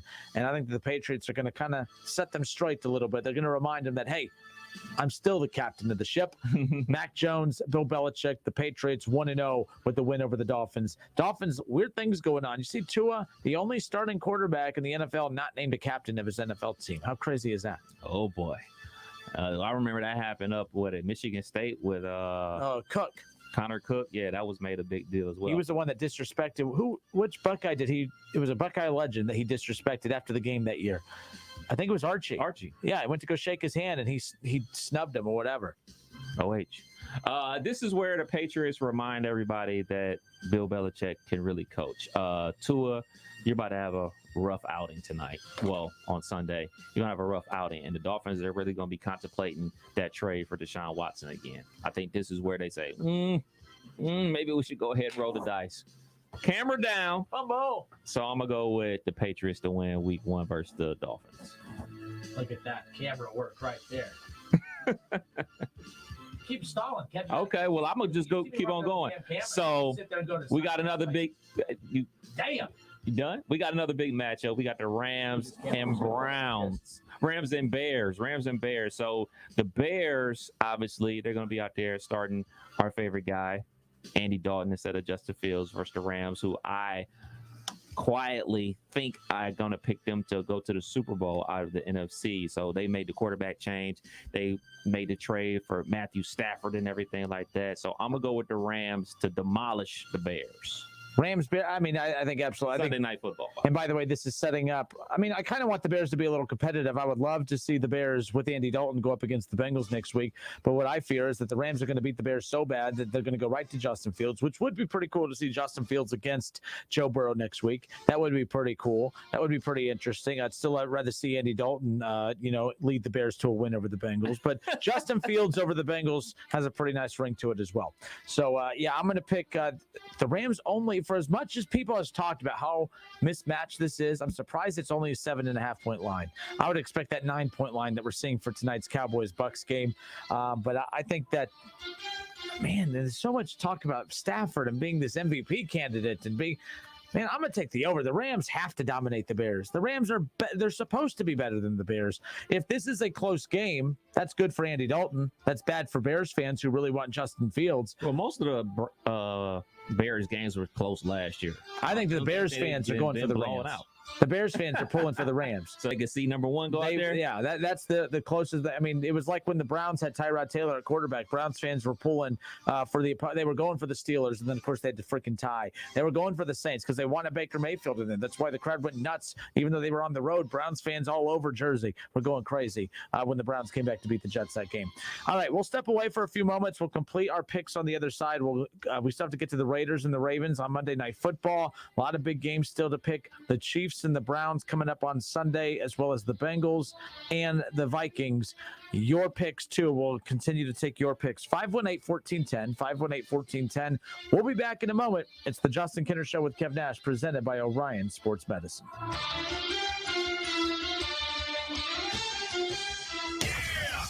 It's the Justin Kinner Show with Kev Nash on 1410 ESPN Radio. ESPN 1410 Wing AM weather. This afternoon will be mainly clear and sunny, a high near 76. Tonight will be mainly clear, a low near 52. And tomorrow will be clear and sunny, a high near 80. I'm Pete Spivak for 1410 ESPN Radio. Want to hear something amazing? Discover matches all the cash back you earn on your credit card at the end of your first year. Learn more at discover.com/match. Limitations apply. Dell's semi-annual sale is the perfect opportunity for a significant business upgrade. Save up to 45% on Dell computers built for business with Windows 10 Pro. Plus, enjoy special pricing on Dell docks, monitors, servers, and more, all with easy financing options through Dell Financial Services. Succeed anywhere with Windows 10 Pro. Speak to a Dell Technologies advisor today to find the right tech for your business with fast, free shipping. Call 877-ASK-DELL. That's 877-ASK-DELL. Are you putting your retirement savings in a 401k or IRA? Then I have one word of advice. Stop. Experts agree the 401k has been a dismal failure, and even the man who invented it now says it's a monster that should be destroyed. 401ks and IRAs have major dangers, including fees that gobble up 50% of your retirement savings over time. The government controls your money in these plans and changes the rules anytime they want. And it gets worse. History confirms we're past due for a major market crash that could wipe out 50% of your savings again. Now, a free report from Bank on Yourself reveals where the inventor of the 401k puts his money. It's crash proof, there are no fee surprises, and you control your money, not the government. Plus, your withdrawals are tax-free, which protects your savings from being devoured by taxes that can only get more monstrous. So get your report now at freereportfast.com. That's freereportfast.com. freereportfast.com. Now at Menards, save big money on your next project with 11% off everything. Update your home with new siding. Timbercrest premium double 4-inch vinyl siding is 15% thicker than standard vinyl siding and designed to have a real cedar look. Right now, all Timbercrest vinyl siding is 11% off. Get 11% off everything now at Menards. Good through September 11th. Savings are mail-in rebate. Some exclusions apply. See store for details. Save big money at Menards. When getting the job done right is job one, you need construction equipment that's built right. From compact track loaders to the world's #1 selling compact excavator, the Kubota construction lineup features durable Kubota engines, more comfort, and the versatility to do it all and do it right. Visit your local Kubota dealer today. Go to KubotaUSA.com for full disclaimer. See Columbus Equipment Company, 7570 New Carlisle Pike in Dayton. Your home for fun, food, sports, and spirits is also the home for value. Frickers! Frickers' everyday values begin on Monday with boneless frickin' chicken wings. Tuesday offers traditional frickin' chicken wings. On Wednesday, enjoy a steak dinner. And on Thursday, frickin' chicken chunks. Kids eat free every day. And your favorite events are on TVs everywhere. This spring and every day, the home for everyday values is the home for fun, food, sports, and spirits. Frickers! Collett Propane is proud to serve the greater Miami Valley. 98% of our customers would recommend switching over to Collett Propane. Summertime is the best time to switch suppliers. Tank set specials are available now. Purchase options like budget billing and pre-buy are available too. Collett Propane keeps things simple. Find out more online at collettpropane.com or visit us in Xenia, Wilmington, or Lebanon. Collett Propane, proudly keeping the Miami Valley warm for over 65 years. Look, staying healthy isn't easy. Watching your diet, hitting the gym, avoiding stress. But a good night's rest helps boost your overall health and wellness. And it couldn't be easier. The new Sleep Number 360 smart bed senses and automatically adjusts to keep you both effortlessly comfortable. The result? You wake up ready for anything. Proven quality sleep is life-changing sleep. Don't miss the final days of the biggest sale of the year, where all smart beds are on sale. Save 50% on the new Sleep Number 360 limited edition smart bed. Ends Monday. To learn more, go to sleepnumber.com. This back-to-school update is presented by the Exergen Temporal Scanner. In Philadelphia, a group of teenagers are working to educate their classmates about the vaccine. Here's Philly Teen Vax Ambassador, Angelique Kiasan. There's a lot of false information out there, especially with social media being around, and we're there to spread real information. Fever is the key symptom for both the flu and COVID. The Exergen Temporal Scanner is essential to detect fevers early and reliably. Learn more at exergen.com. What is it that makes you uniquely you? Well, DuckDuckGo doesn't think that's any of their business, and frankly, it shouldn't be the business of any tech company. Protect your privacy online for free with DuckDuckGo. Want free Reds tickets? How about a free MLB Network Reds bag? Maybe a Reds bobblehead? Here's an idea. How about we combine them all together and give you a chance to win a free WING Reds prize pack presented by Lee's Famous Recipe Chicken. Register daily at wingam.com. Whether you're at home, at work, or in your car, tune in to ESPN 1410 Wing AM or stream us live at wingam.com.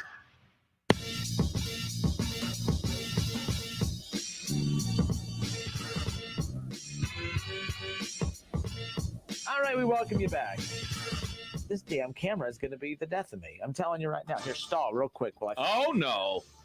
Well, Sunday. All right, shut up. I'm back. Okay. No, I'm just joking. Frickers, me and KB live at 11:30, leading you all the way up to kickoff of week 1 of the NFL season. Come see us, have lunch with us. Let's have a good time Sunday at Frickers, 741. It's like you know what you're doing. You've done radio before? A little bit.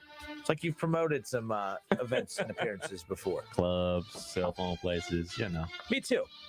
I'm at the club all the time. What's the last this club Friday? Join Justin Kinner at Club Live on Sunday. Where's what? You never heard of Club Live? No. It's in Miami. You see, there's a new gentleman's club called Cheetahs. Really? Yeah. Where saw about? the billboard the other day. Where about town? I don't know. I didn't pay attention. It just caught my attention. I'm like, I bet it did. There's a market. There's a market for multiple.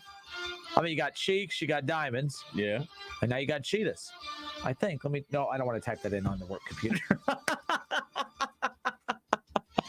I mean, Kenner goes on vacation for a week or suspension, whatever. Where were we? Picks, Cheetahs. Yes. Or Bengals. Same thing. Both will get you in trouble.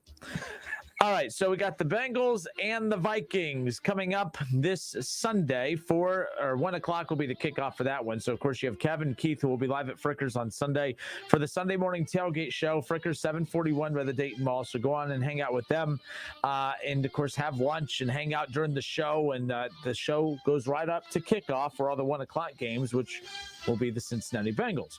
Now, Minnesota is a 3-point favorite. The Bengals are the home team. The Bengals are a team that's hard for a lot. I mean, they're all over the place with expectations for this team. The bottom line is, and I'm taking my hater cap off, and I'm going to use common sense for this. I don't see one path to them not finishing in last place in that division. And that says more about how tough the division is than it is me really crapping on them, as most fans will hear it as that. But Kev, I mean, in all seriousness, I say this as genuinely as possible. I don't see a path that they do not finish in last unless the Ravens, I guess here's a path. The Ravens injury woes continue. Right. But even with the players that are out for the Ravens, they're still better than the Bengals. So I mean, goodness. I mean, yeah, because their defense is still lights out. But I mean, they're literally 3 running backs gone. 3 wide receivers gone. Well, not gone for the season. Not gone for the year, yeah. Yeah, but the running backs are gone for the season. The 3 starting wide receivers are questionable. Well, one is out for like 6 weeks, and the rookie receiver, Rashad Bateman, Hollywood Brown, and Sammy Watkins are still questionable for week 1. So it's looking like rookie wide receivers and the receivers that they had last year going out there. So, I mean, unless the Ravens keep popping ACLs left and right, I do see the Bengals finishing in the last place. That's not me hate. I'm just looking at this. It's not like the NFC East. This is the NFC East. I would definitely be more open to saying, okay, they're not going to finish in last place. That's a bad division. But we're talking about a team where you have the Browns, who are Super Bowl contenders, the Ravens, when healthy, Super Bowl contenders, the Steelers, when healthy, have what it takes to potentially get to an AFC title game. I mean, which then again, you're that close to a Super Bowl. It's not that crazy to think about the Steelers making a deep run into the playoffs and making things interesting. I mean, it's as simple as this. 3 teams from that division went to the playoffs last year. And 3 teams in that division are most likely going to the playoffs this year. And it's not the Bengals. So Bengals fans, I ask you a favor. Let's do this without getting into a back and forth. You can hate me all you want, but in all seriousness, how do you realistically view your team as anything but last place in this division? And it's not me hating. I mean, we just look at this division. There's no way with that offensive line. I heard Colin Cowherd say this earlier today, and he said it perfectly. You don't have to be perfect, but you have to be great at something. And I love that take on that, and I'm stealing it, and I'm at least telling you who I'm stealing it from. It's Colin Cowherd, so there you go. But if you are you don't have to be a perfect team to make the playoffs, but you have to be great at something. The Cleveland Browns were atrocious at defense last year. They were bad. Not Bengals bad, but they were bad defensively. You couldn't, you know what I mean? Like, you could pass all over them. You could dice. Well, you don't because you couldn't. But, Kev, a Steelers fan. But no, in all seriousness, you have to be great at something. You don't have to be perfect. You have to be great at something to be a playoff team. And what was that for the Browns? Great offensive line, great run game. But, you had up and down quarterback play, and your defense was not reliable. Pass rush was not existent by the end of the year, even with Myles Garrett. And then the secondary was atrocious because they couldn't stay healthy. So you have to be great at something. What are the Bengals great at, Kev? Great pass rush? No. Great secondary? I mean, Bates is elite, but their defense isn't elite. The offense... Well, he's a safety. He's an eraser. He isn't somebody that's covering people. So it's not enough to put them in any kind of category of elite at anything. He's elite. Yes. Individually, for sure. Yeah, he's a dog, for sure. So but I just don't, and this is not a knock, because for so long, Pittsburgh Steelers' best defensive player was Troy Polamalu with safety.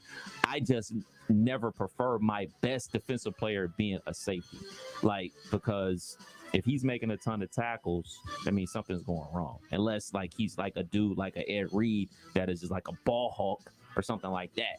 But Jesse Bates isn't necessarily an Ed Reed type. He makes plays, and that's great. But I just don't want my best defensive player being a safety. I would want my best defensive player being a linebacker or somebody on the defensive line. And I think that to have that safety, and I think that he can move with Hendrickson, which is why it was important to have Lawson. You have DJ Reader. I think Reader could be a playmaker for the Bengals, as will Hendrickson, but I do think that, had you had Carl Lawson with those guys, now we're talking about an elite pass rush. I just don't think the Bengals have an elite pass rush. I love Joseph Osai. We only got to see a very little bit of him. That's what's unfortunate against this Buccaneers team. He got a sack in his very first, play.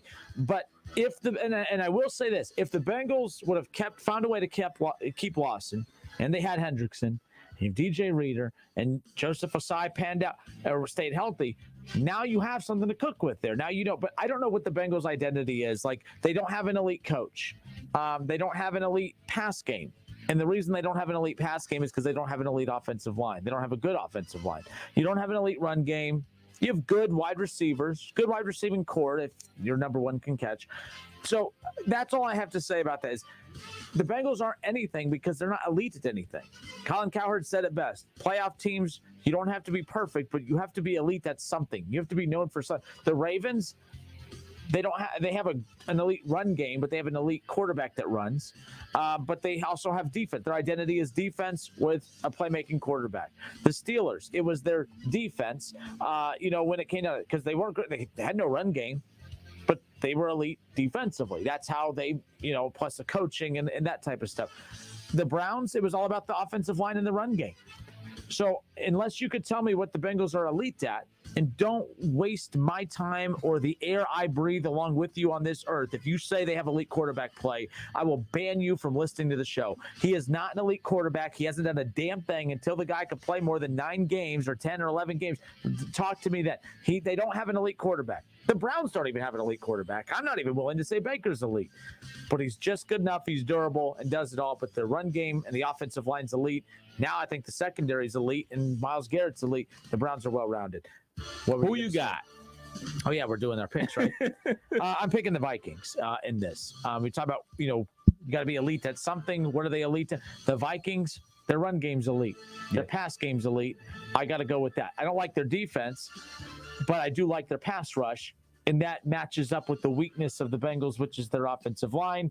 And I'm going to go back to this. Joe Burrow said he is no longer uncomfortable in the pocket, that he's completely healed, that he's fine. I don't believe that to be the case. I think you're going to see some uncomfortableness from him in the pocket. That's not me knocking him. That's just natural. I just don't think they weren't truly able to simulate that type of pressure in camp. That's going to come his way now, and I think you're going to see Joe Burrow struggle. I don't see the Bengals winning this. I see the Vikings coming out on top. I see them winning by 10+. Yeah, you don't expect that the Vikings defense is going to be as bad as they were last year. They just paid Harrison Smith some big money, so keep your head on the swivel, wide receivers. He's a strong safety. Also, Anthony Barr is back from that defense. He was out basically all of last year, so they're expecting them to make a jump back to the defense that they once were. So I just got the Vikings winning this game. Yeah, plus Daniel Hunter, he had 14 half sacks and 18 and 19. He became the youngest player, I believe, at that time to reach 50 career sacks. I mean, they have a good pass rusher, but of course he missed a lot of time, so they're getting him back. That's going to add to that. You talked about Anthony Barr, Patrick Peterson, Harrison Smith. They did get Patrick Peterson. So they got Patrick Peterson and Brashard Breeland from Kansas City. Okay. So the Vikings I forgot all about Patrick Peterson going there. So the Vikings are better defensively than people want to give them credit for. They don't have to be on paper. Great. On paper, yes. On paper. So to sum up, I'm picking the Vikings over the Bengals. Yes, because I'm a Bengals hater. Let's just get that out of the way. But 2, for common sense reasons, the strength of the Vikings also matches up with the weakness of the Bengals, and that's up front. And I just don't see the Bengals good enough defensively to stop Dalvin Cook. I don't see them being good enough defensively to stop Adam Thielen. And say what you want about Kirk Cousins, but the dude, he had 4,200 passing yards last year. He had 35 touchdowns, and he was the only quarterback with 25 touchdown passes in each of the past 6 seasons. The dude could throw the ball. Can't trust him, but I think you can trust him against a bad team like the Bengals. All right, on to the next one, the Cleveland Browns and the Kansas City Chiefs. I'll let you lead this one, Kev. The Kansas City Chiefs taking on your beloved Cleveland Browns. Now, the Browns have high expectations. Obviously, they played each other in the playoffs last year, with the Chiefs coming away with the victory, led by Chad Henne after the injury to Patrick Mahomes and everything like that. But the Browns are retooled on defense. Obviously, Greg Newsome, he won the starting spot at cornerback. You got Troy Hill, who was a nickelback with the Rams. He'll be playing the nickelback position for the Browns. Johnson coming from the Rams. So that defense is retooled. On paper, they look lights out. They look to slow down the Kansas City Chiefs. And that's what it's all about, slowing them down, keeping them under 35 points. Because if you keep them under 35 points, with their defense, they're liable to give up points. Tyrann Mathieu, still questionable if he's going to be playing in this game. He's dealing with some COVID situations. But ultimately, I'm going to go with Kansas City because of continuity, and they basically played all preseason. They let their starters play a lot. They let Patrick Mahomes get out there and connect with his wide receivers again. They let the young offensive line, that retooled offensive line, play a lot of snaps in the preseason. So I think they're going to be up to speed a lot faster than everybody else because Andy Reid took that gamble and let his starters play a lot in every preseason game. Yeah, and I do like that approach, by the way, because I think you're going to see people who are slow in developing when it comes to that. Because of, and when it works, when by it working, that means not getting in. Yeah. So yes, it works technically, but Patrick Mahomes is going to be more game ready than Baker Mayfield in the offense of the Browns because he didn't just play; he played the entire first half. Crazy, like you said, when it works, when nobody gets hurt, oh man, that's great coaching. But if something would have went awry for Tyreek Hill, Travis Kelce, Hilaire, anybody, any of those weapons or anybody on that offensive line that you just paid big money to, everybody would have been looking at Andy Reid with the stank eye. But it didn't go wrong. So here we are, week 1 versus the Browns.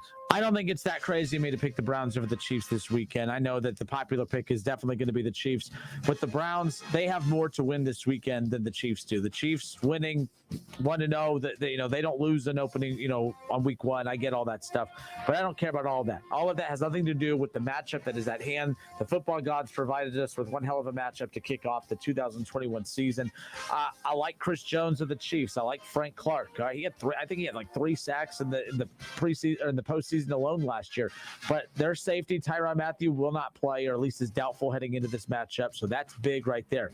Everyone keeps talking about how will the Browns stop Patrick Mahomes. I'm sitting here asking what everyone should be asking is, well, why aren't we asking the same thing about the Chiefs defense, who the Browns defense is better than? How is the Chiefs defense going to stop the run game? I'm not even saying Baker Mayfield, but Baker Mayfield, if he picks up where he left off last year, he had success against that secondary and that defense in the postseason last year.